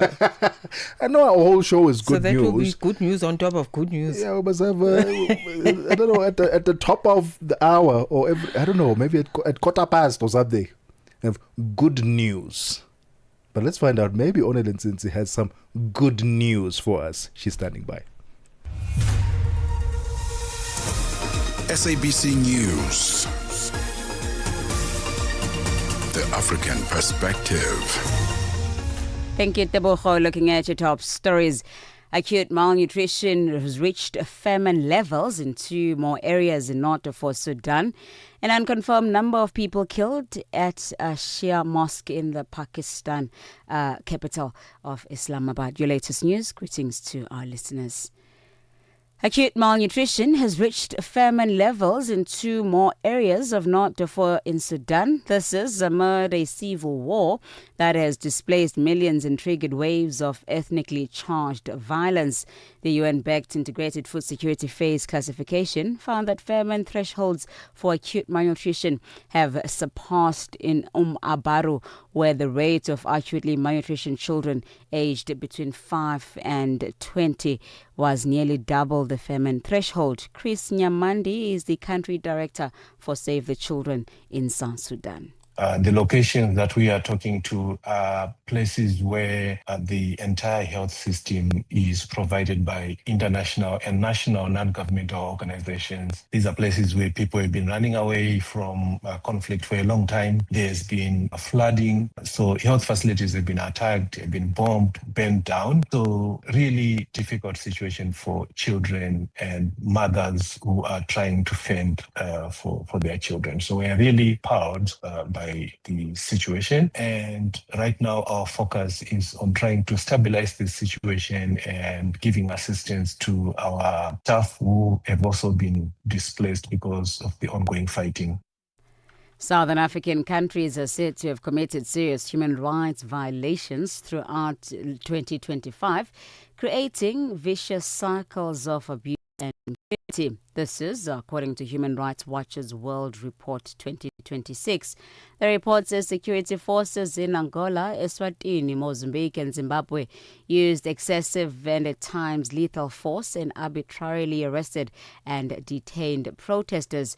Ashwani Budo-Schultz, a Deputy Africa Director at Human Rights Watch, says Southern African governments are in many cases failing to meet their international legal obligations to bring those responsible for human rights violations to justice, creating an environment for abusers to thrive. We've seen security forces in Angola and Mozambique using excessive force and at times even lethal, and they have arbitrarily arrested and detained protesters. This was the same trend that was observed in Mozambique. The other issue that we have found is that the authorities have severely restricted freedom of expression, association, and assembly, and attacked journalists and human rights defenders. So you can see that they're using restrictive laws. Our contention is that we have the African Union, we have the Southern African Development Community, and we saw that they did not take sufficient steps to address these and other violations.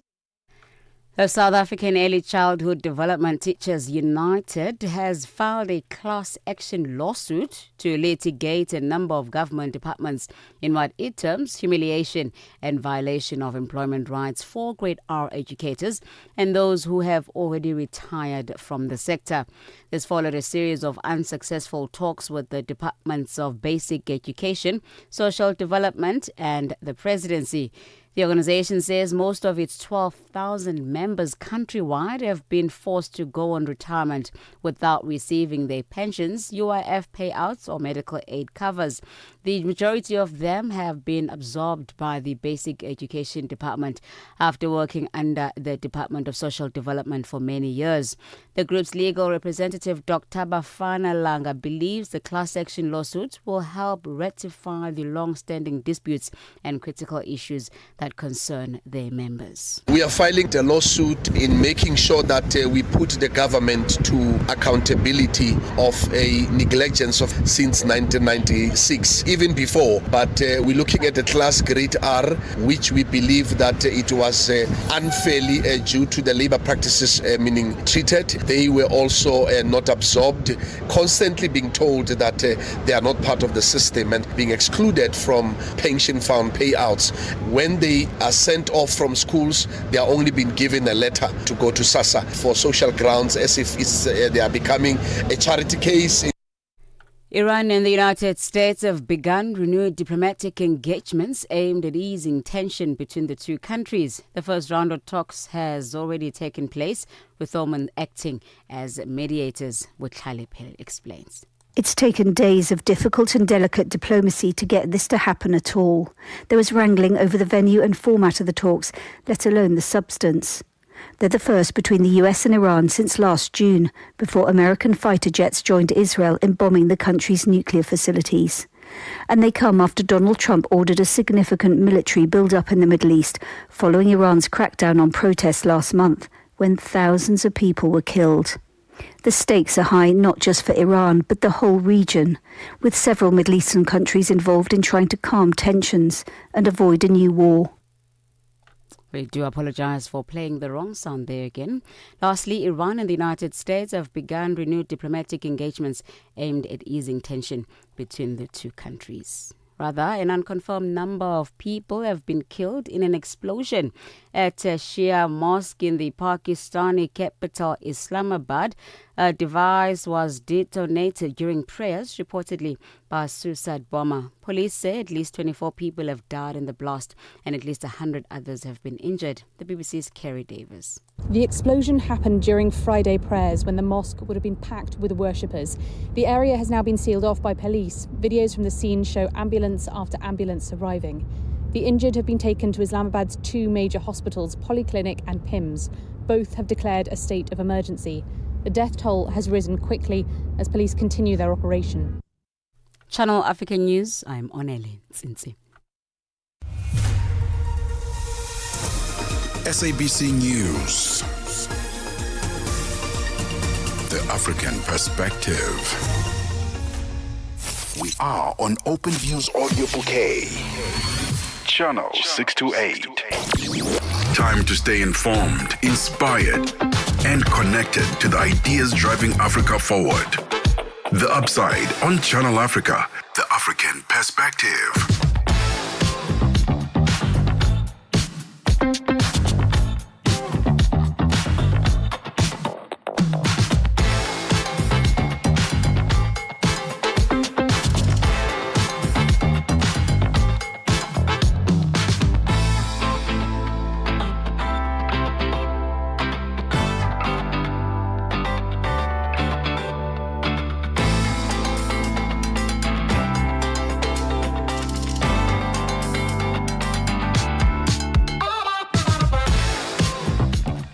8 minutes after 3 p.m. Central African Time. Can you believe it? We've made it to the final hour of The Upside. Welcome to the Friday edition of The Upside, your gateway to the good life on Channel Africa, the African perspective, with me, Tebogo Lekhuleni, and Mmatsheko Mosito. Still streaming live on social media, so you can see our lovely faces, our amazing guests at Channel Africa on Facebook and YouTube, and at Channel Africa 1 on TikTok. Mmatsheko Mosito, what's coming up in this hour? We are talking to one of your faves. Yes, Mozambican musician Nelson Tivane is going to be joining us, okay, as we build up to something very exciting, it looks like, when it comes to just stuff that's coming up in his career. Okay, so he's known to blend Afrobeat rhythms with a bit of jazz, with a bit of funk, and of course many other global influences in his music, and his work reflects the stories, the struggles and hopes of his people. We know Jacob Tivane, okay, from our Portuguese desk. Ritmos e cultura. Ritmos e cultura. Ritmos e cultura. Yes, that's the Tivane we know, okay? And of course, he's on production on Kaleidoscopio.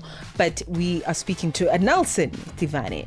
So we're going to find out more about his music. I think this is exciting. We haven't been to Mozambique in a minute when it comes to music. So it's going to be wonderful to visit to the music. Yeah. Absolutely. What something else that's very exciting to note is that on Monday, the 9th of February, SABC2 is going to be launching, it's going to be relaunching. It's a new era of SABC2. And we've got new shows lined up for you. Pimville with Gail Mabalane. We've got the King David podcast. We've got Penny Libiane, who's presenting a show titled Entlek, Let's Connect. And then we also have, what's the other one? The teenage thing, Mmatsheko. What's it called again? It's the teenage, it's a podcast. Well, listen, we're not going to tell you everything, okay? I'm the gift that keeps giving. But what we will tell you is that, yes, indeed, I can confirm that there is a youth-based talk show that is going to be launching on SABC2, the first of its kind on the channel, okay? Never been done before at this level. So listen, you want to check it out. It's a new era for SABC2. Catch it on your television screen. Otherwise, you can download the SABC Plus app and catch all that action live there. 3 days to go till the new era of SABC2. África. Conhece o Tivane? Claro que sou eu. O Tivane é o amante da música de corpo e alma. Eu amo música africana. Ele aprecia todos os tipos de melodias e passa os seus dias a ouvir a Channel Africa. Okay. Adivinha só, a Channel Africa quer ajudar o Tivane e os amantes da música em todo o lado a descobrir ainda mais música incrível. Por isso, a Channel Africa está a convocar artistas africanos a submeterem as suas músicas. Músicos, lembrem-se de nos dar todas as informações relevantes no music@channelafrica.co.za. As submissões são a vossa oportunidade de ser ouvidos, mas não garantem inclusão na lista. Todas as submissões serão cuidadosamente analisadas para verificar se cumprem os requisitos da nossa estação. Canal África, a perspectiva africana.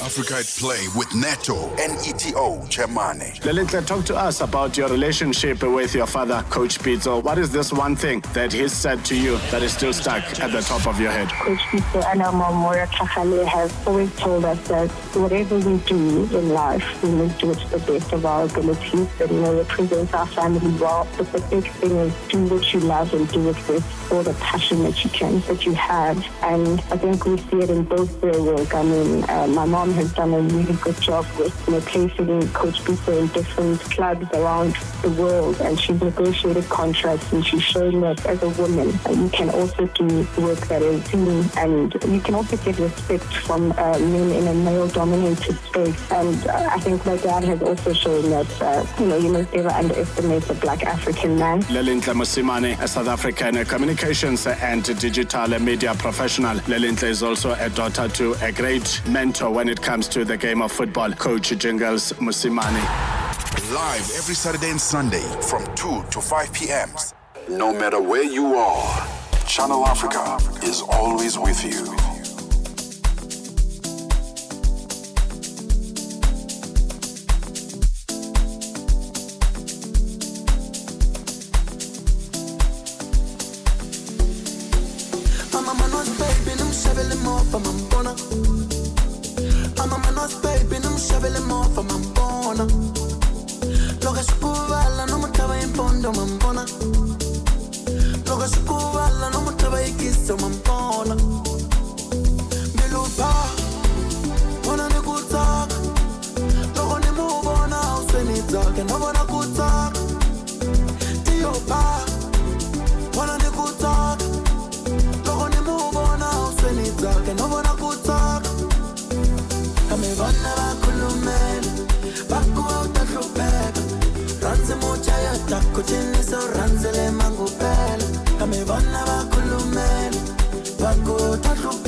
Listen, when we tell you Africa is a big deal, we're not just saying that, okay? It's not a rumor. It is a fact. Just listen to this collaboration with Nelson Tivane, who's our special guest this afternoon. Featured there is Makadzi. So this is us being proudly Southern African through the music. Mama's Boy, the title of that song. Isn't it beautiful? Like, it's like we're moving through urban spaces, but we're taking the village with us. Man, I love it. I love that. I love to hear it. Oh, I love how you put that. Mozambican musician, as Mmatsheko Mosito mentioned, Nelson Tivane has built a powerful legacy through music that honors tradition while speaking boldly to the present. Known for blending Afrobeat rhythms with jazz, funk, and global influences, his work tells stories of love, resilience, and everyday life. Music that resonates just as deeply in intimate rooms as it does on major stages across Africa. That journey is now being celebrated with the Composer, a life achievement concert taking place on the 28th of March 2026 at the Mozambique China Cultural Center in Maputo. The event brings together classical orchestra, gospel choir, and leading artists to reimagine Tivani's compositions and honor his contribution to Mozambican music and culture. He now joins us on the line. Mr. Nelson Tivani, how are you doing on this fine Friday? Yeah, family, I'm good. I'm happy to be here with you guys. Hi, everyone who is watching, who is listening to this show. Nelson Tivani is in the house. Love to hear it. Love the energy. Boo, boo, boo, boo. Love the energy. Nelson, let's talk about your musical journey, man. Because, and we asked the question simply not because it's, let's just ask every person where did their journey begin, but it's also to encourage and inspire a generation who looks up to people like Nelson Tivani, who may have gone a different route, but their passion has always been music. Where did yours begin? My begins at church. I'm a church boy, Old Apostolic Church. I used to conduct many people there, youth people, where I learned to write songs and other things. And then from there, I started building my career. Because I love music too much, more than my life. So I started to work on it, started to record, joined some groups, and then I had the first group that destroyed it, and then we built a second group it's Yaba Blue Boys, and we're still working, and from there, I'm pushing my solo career too. So I've been working a lot in Mozambique, writing songs for many artists. So I decided to write songs for me to show that I can sing too. I can do by my own day. So that's the story. Beautiful. Love it. Everything. I want to talk about, is it Baby Mama? Mama's Baby, I beg your pardon. Mama's Baby, the song that we just played that features Makazi. Talk to us about that song, such a beautiful, vibrant song for all seasons. Your collaboration with Makazi, how did that happen? I know Makazi from long time, and I was putting together an album. My album, the one I released, the album is Tlamula. I put it together 10 songs in the album. So Makazi came to Mozambique to perform. As a friend we are.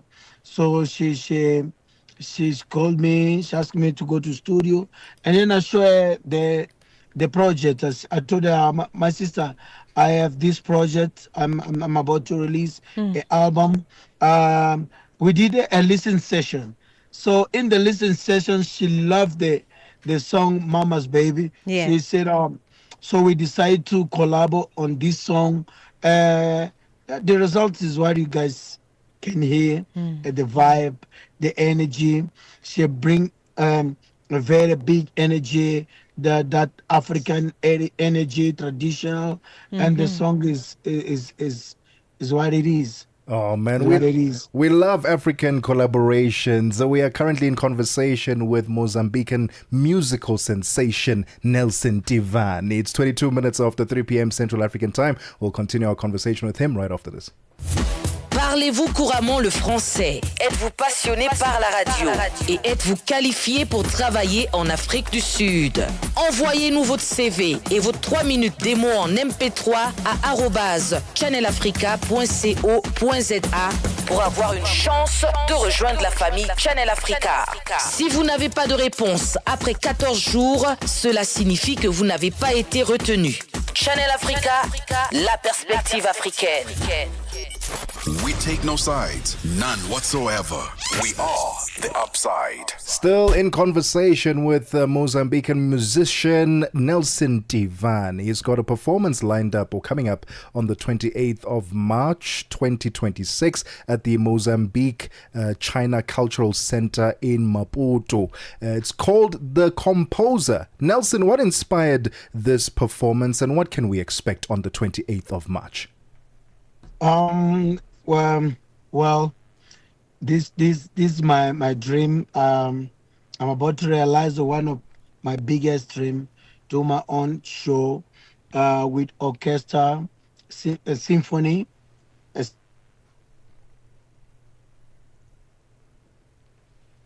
All right, we'll try and get Nelson back on the line there. I think we just lost him due to connectivity, but that's quite an interesting one. Orchestra. We are seeing a lot of musicians moving in that direction, having a whole full-on orchestra as part of their set. What is it about an orchestra that appeals to these artists? What's happening?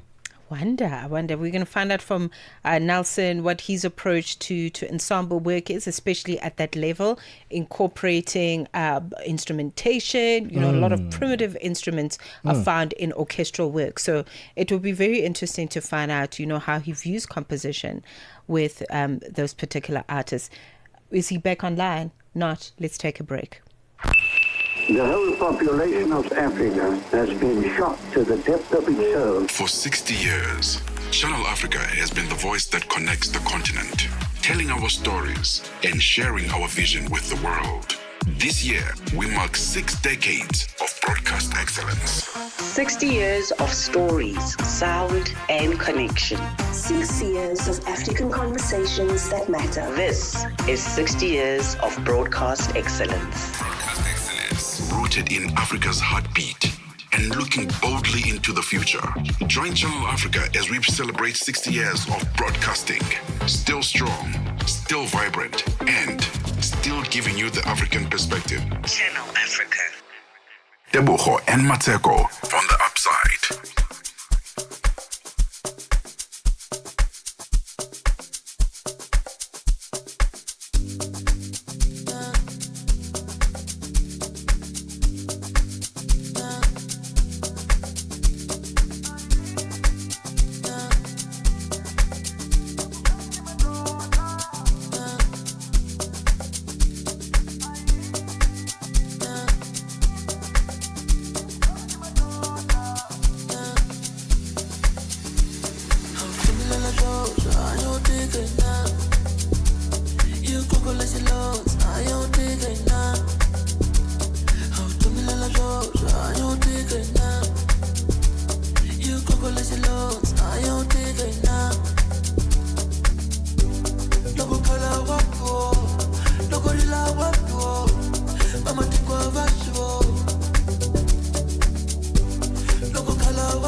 29 minutes after 3 p.m. Central African Time. Oh my goodness. Which one was that? What was that one? Which one was that one, Modisa? That was... Why are you laughing?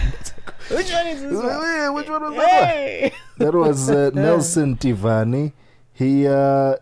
Hiavawela. I hope I said it properly. Hiavawela. I probably did not say it properly. Nelson will join us on the line to correct me.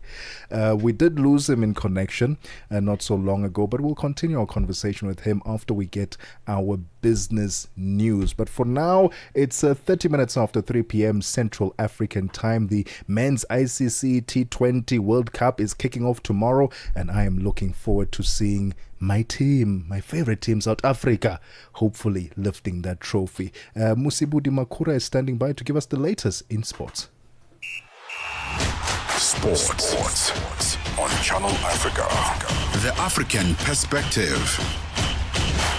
Tebogo, thank you so much. Very good afternoon from the sports desk. Yeah, a lot of excitement ahead of that T20 World Cup. Let's hope, Tebogo, that South Africa will get the job done. You remember they reached the finals in Barbados about 2 years ago it was. Their first ever final in the T20 format. Can they do that again? But this time the question is, can they actually win the World Cup? It remains to be seen. So all the best of luck to the Proteas men's side in search of an ICC World Cup trophy. But we'll start here for now. When MC Alger travels to South Africa in a week's time to play Mamelodi Sundowns, the head coach Rulani Mokwena says he will not be taking his players on a safari, but to Pretoria, the capital city of South Africa, to collect all 3 points. Now, that match, by the way, was quite competitive, or rather, the match will be in the final of the CAF Champions League group stage encounter, and to remain competitive until then, the Algerians must beat Sudanese side Al Hilal tonight. MC Alger are tied on 4 points with Saint Elulupopo and just a point behind Sundowns. Mokwena says the win is a must tonight. How's the spirit of perseverance, the spirit of never giving up, the spirit of honesty and integrity is the spirit that resonates even for football players. We hope we can carry that spirit tomorrow for 90 minutes and keep going, give ourselves a chance to qualify for the next round when we travel to South Africa. Otherwise, it would be nice now to take the players on a nice safari. I don't want to be taking the players to South Africa to go meet my family and friends. We want to go to South Africa to get 3 points. Whether or not we go for a safari or for 3 points depends on what we do tomorrow night. Now, last weekend, the Algerian champions reached their first win of the group stages, beating Saint Elulupopo of the DRC by 1-0. Mokwena says they have had a good week of preparation in the build-up to tonight's fixture. Yeah, we're feeling good. We're feeling confident. We've had a good week of recovery, rest, some very good training sessions, and good preparation for the game.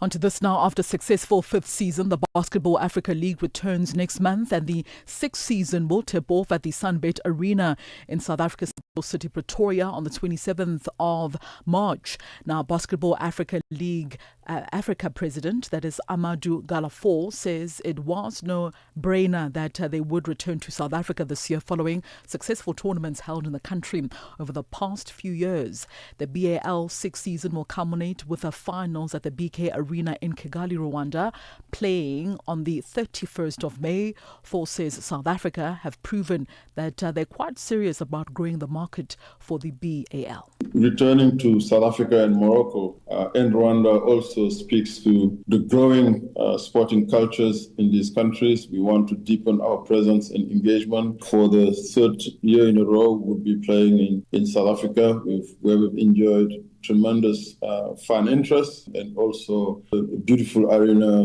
world-class infrastructure in some. But obviously, our finals have been held almost every season since the beginning. In 2021, in Rwanda, we went last year to South Africa for the first time that the finals were played outside.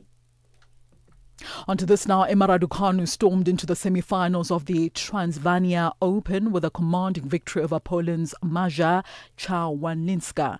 Now, the British number one, whose sole title remains her astonishing 2021 US Open triumph, rushed through the first set in 25 minutes without losing a game. Her opponent, ranked 146th in the world, put up more resistance in the second set, but Raducanu then struck a decisive blow at 3-all before seeing out a 6-love, 6-4 win. It is just her fourth time that Raducanu has reached a semi-final of a tournament since winning in New York about 5 years ago. And finally, in cycling news, Jonas Vingegaard announced earlier today that he was pulling out of making his comeback, a rather season debut at the UAE Tour later on this month after suffering a car crash in training in January. Now, the two-time Tour de France winner crashed on the 26th of January while trying to shake off amateur cyclists in the Malaga region in southern Spain. He could now start his season at the Tour of Catalonia at the end of March unless he adds another race to the schedule before turning to the first major objective, what is the Giro d'Italia in May of 2026. Now, that will be followed by the Tour de France in July, a month later. Well, that concludes your sports news this hour. It is 15:35 p.m. Central African Time. Remember to send us an email to newsroom@channelafrica.co.za for any sports stories you'd like to share with us. Alternatively, call us on +27 11714 4459. I'm back with the final sports update for the afternoon on the Africa in Business show. For Channel Africa Sport, I am Musibudi Makura. Sports on Channel Africa. The African Perspective. Get Channel Africa on DSTV Audio Bouquet. Channel 802. Channel Africa is moving with the times, and so is our WhatsApp line. We've changed our WhatsApp number, making it even easier for you to stay connected. Send us your voice notes, comments, shout outs, and song requests to our new WhatsApp number, +27 83 288 6684. That's +27 83 288 6684. Save it, share it, and stay in the conversation. Channel Africa, the African Perspective. 36 minutes after 3 p.m. Central African Time. Let's get the final business news this afternoon. Quick disclaimer. You're not allowed to blush as soon as this man starts speaking. Chanduku Ligeke is standing by. Business news on Channel Africa. The African Perspective. Thank you, Tebogo. Good afternoon. Ghana's President John Dramani Mahama has concluded his 3-day state visit to Zambia that has seen a number of key bilateral and development cooperation agreements being accepted in priority areas like agriculture and food security, energy, mining, trade and investment that are set to benefit not only the two nations but broadly the African continent. Mahama arrived in Zambia with a mission and some immediate results like waiving of visa fees for the two nations are now being actualized as announced during a meeting of presidents Hakainde Hichilema and John Mahama. Africa does the least trade with itself. It's criminal. It is taboo. It's unacceptable. You look at the size collectively of the African economy, but look at what we do with each other.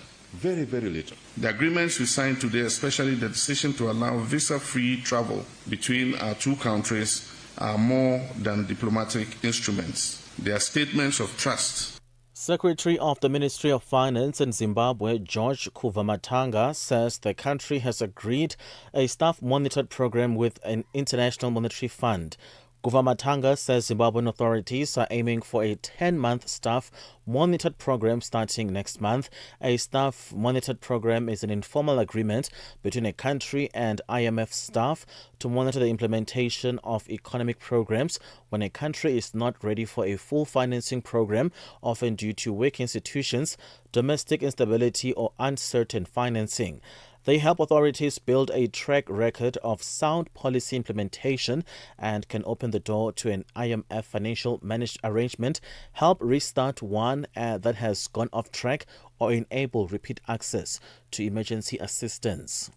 In other news, Kenya's President William Ruto has announced new tax relief measures aimed at easing the cost of living for low and middle income earners. Under the new proposals, workers earning up to $231 a month will be exempt from income tax, while those earning up to $387 will see their tax rate reduced to 25%. President Ruto says the changes will see around 1.5 million Kenyans pay no income tax. Ruto says the proposed tax change aims to boost disposable income, support the middle class, and stimulate economic growth through increased spending and investment. We are now saying that any Kenyan who earns less than 30,000 shillings will not pay any taxes. That is how progressively we are going to make sure that we manage the cost of living. The South African Department of Communications and Digital Technologies has requested Parliament not to disclose the other part of the report on the proposed new funding model for the SABC to the public. The department and private company BMIT Knowledge Group Pty Ltd have requested that progress made on developing the new funding model be discussed behind closed doors. Communications Minister Solimaladzi says their request is based on commercial sensitivity. The request is solely based on making sure that the integrity of an incomplete process can be protected rather than any other clandestine attempt. We've always wanted to do this work with the committee and taking the committee along the various stages that we're in, and recognizing that, of course, in terms of the terms of reference, today is supposed to be the day in which BMT does the final report. This engagement obviously has an impact on that, but that's something that internally we will resolve. But we wanted to make sure that the committee, at the very least, interfaces with this. Prime Minister of Canada Mark Carney has unveiled a plan to bolster the country's car industry and support its electric vehicle transition as the sector buckles under the weight of U.S. tariffs. The new initiatives mark Canada's latest effort to reduce its reliance on the U.S. amid President Donald Trump's push for more domestic car production.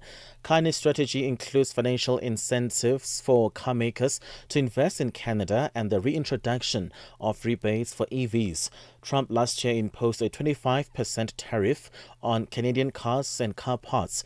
The levies were a shock to car production in Canada, where roughly 90% of vehicles are exported to the U.S. Now let's shift our focus to financial indicators this hour.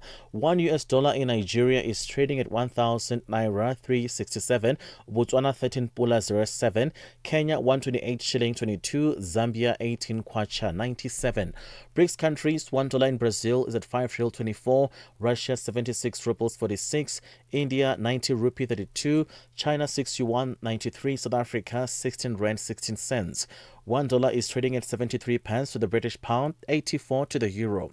Commodities, gold is at $4,826, platinum at $1,966 per ounce, the price of Brent crude oil at $67.88 a barrel.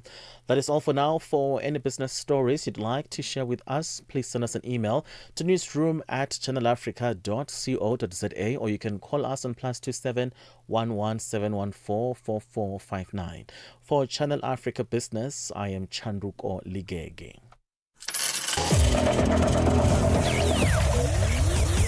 Business news on Channel Africa.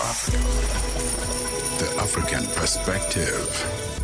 Africa Update on Channel Africa with Lulu Kabu. Congolese President Felix Tshisekedi has now accused Rwanda of violating the peace deal. Are you surprised at this latest accusation? This is literally days after a signing, a ceremony, so to speak. This is not surprising. I mean, if you ask Paul Kagame, he would also say almost the same thing. One should ask a question. The broker of the peace deal, President Trump, what is it that he wants? Why now? And why is this peace deal being signed in the Americas and not in the Great Lakes? Paul Kagame has never respected Tshisekedi, as often say. Tshisekedi must deal with the problems in his country country. He has nothing to do with it. So this peace deal, obviously, when it was signed, one just looked at it and said, this will not last. Kenny Matiba, former journalist. Africa Update with Lulu Kapu, 12 to 1 p.m. Central African Time. Mmatsheko Mosito and Tebogo Lekhuleni on the upside. 44 minutes after 3 p.m. Central African Time, we've entered the final stretch of the Upside, the Friday edition. Happy Friday.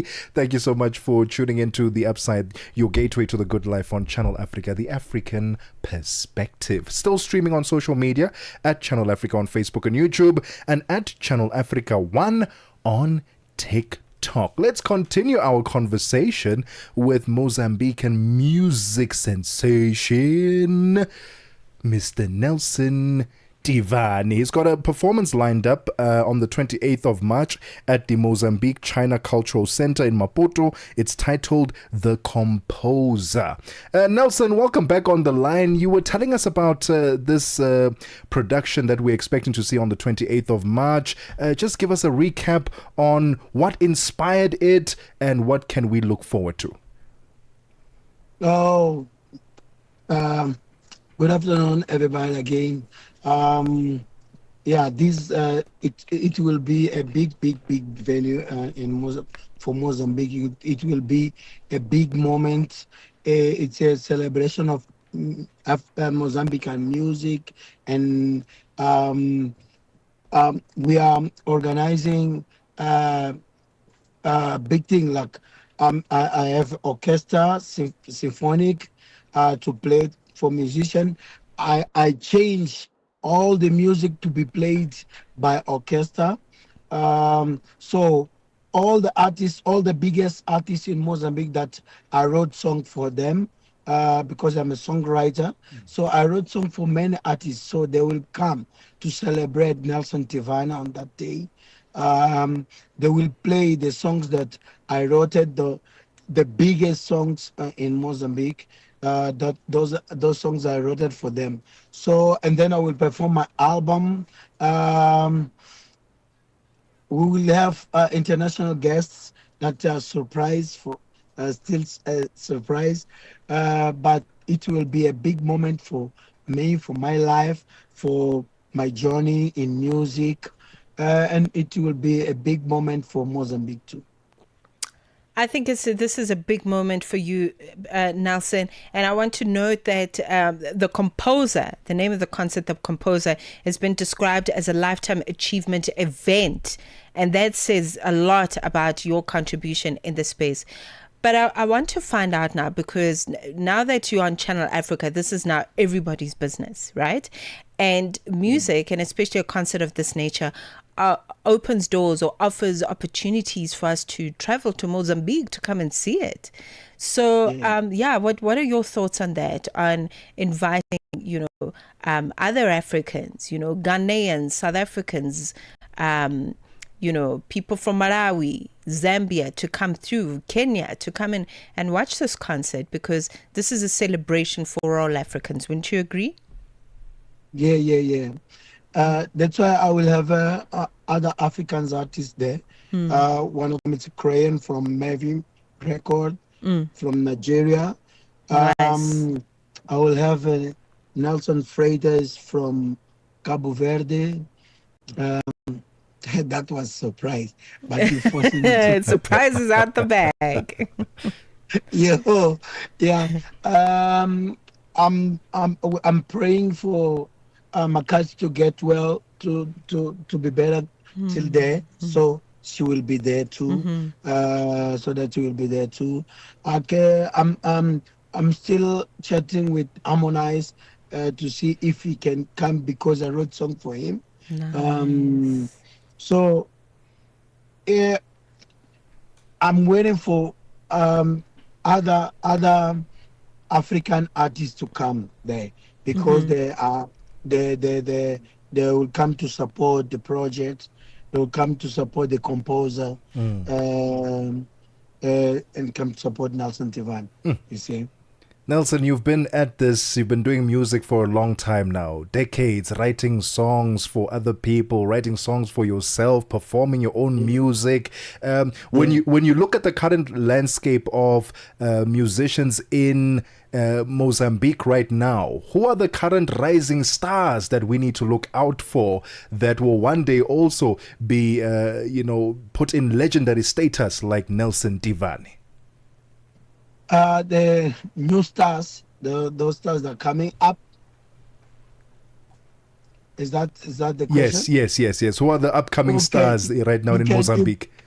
You can look for Kilua Rafael. Is a young boy. It's a good musician. You can look for Mavunja. It's another songwriter, and it's a singer. It's an artist. There's I will release two new artists in the country, that those I signed them to be under my label, the one I'm building. It will be Beaver. It's a name that if you look for, you will hear. I have sung with him in my album, just to push him and put him on the map of music in Mozambique. There's another guy. His name is Joshua Daniel Joshua, and you can look for female. You can look for Nani Julson. She's a good singer. You can even look for Celia Kushamuk. They are coming up. Yeah, they are coming up, and they're doing good music. It sounds absolutely exciting. Just in finality, I want to get your thoughts on orchestral music. Actually, Tebogo and I were remarking on the significance of having an orchestra, because that's actually quite a thing in Mozambique. I think about Orchestra Marabenta, the Mozambique. Yeah. I think about who are the others? I think it's Chopi Timbila, if I remember correctly. But orchestral music in the space of Mozambique and the music there. Talk to us about how you're going to be incorporating orchestral sounds in this concert. So the Orchestra Marabenta was not proper orchestra. Was bands that came together. That they bring together Timbila and band, live band, so they call themselves Orchestra Marabenta. What I'm about to do is to I booked an orchestra, that orchestra symphonic, to play. I mix them with a band and a DJ. So there will be a DJ and a band and an orchestra to play the same song in the same time. Wow. So that will be amazing. That will be crazy. Now, as I'm talking, people are rehearsing. The rehearsals are happening in Mozambique for that. So I needed to put a song, write the song down so that the orchestra can play it.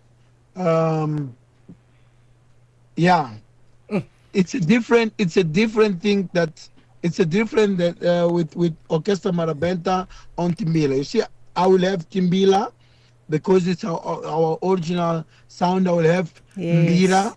I will have Mbira. I will have violins. I will have saxophones and trumpets, and I will have the orchestra, the real orchestra, and then I will have the band there, and then I will be the conductor. Sometimes I will be a vocalist singing with other artists, because of the arrangements that the arrangements I did for the songs. Oh, we are looking forward to this performance, this concert. The Composer. It's a legendary tribute to the man himself, who we are speaking to right now, Nelson Tivani. Nelson, where can we get the tickets to be a part of this concert? Or you can get the tickets on Compo Tickets. All ShopRite shoppings.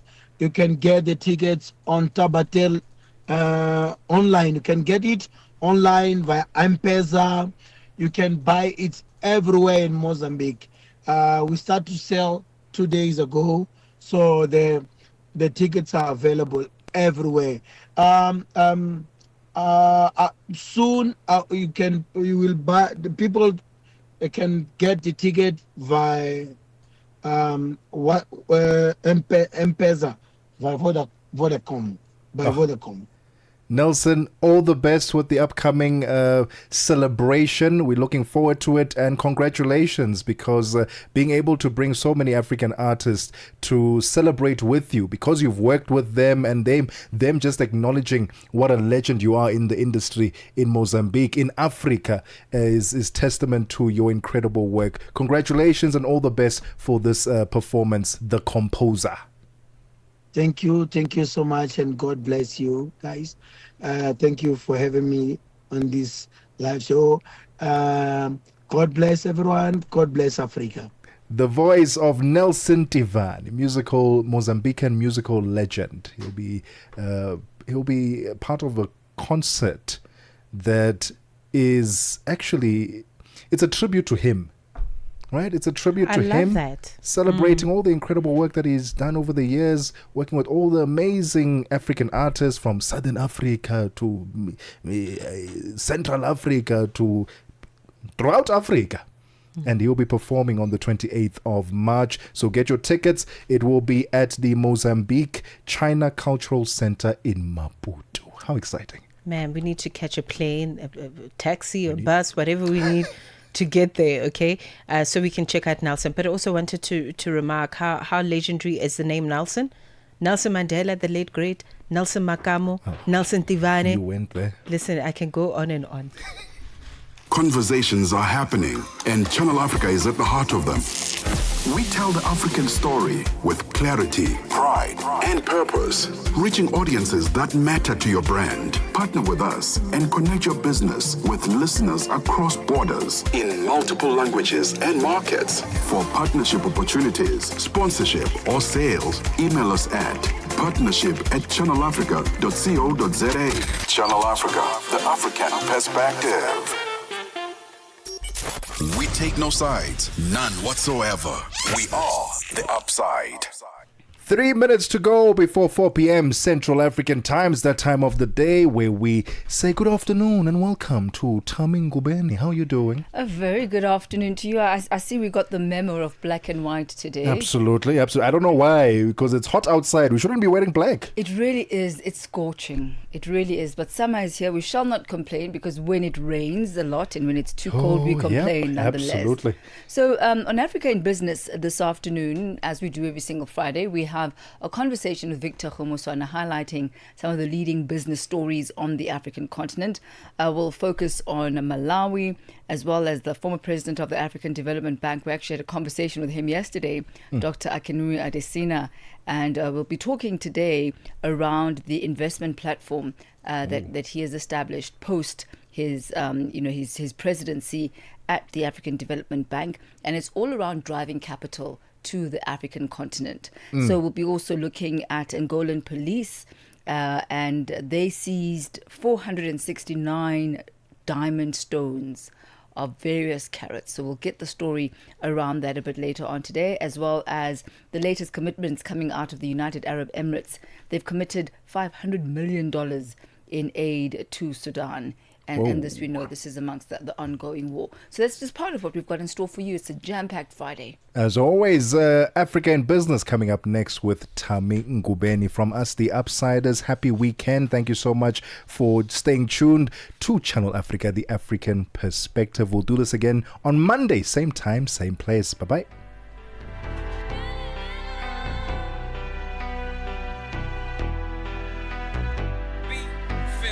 Yeah. khale ke tuka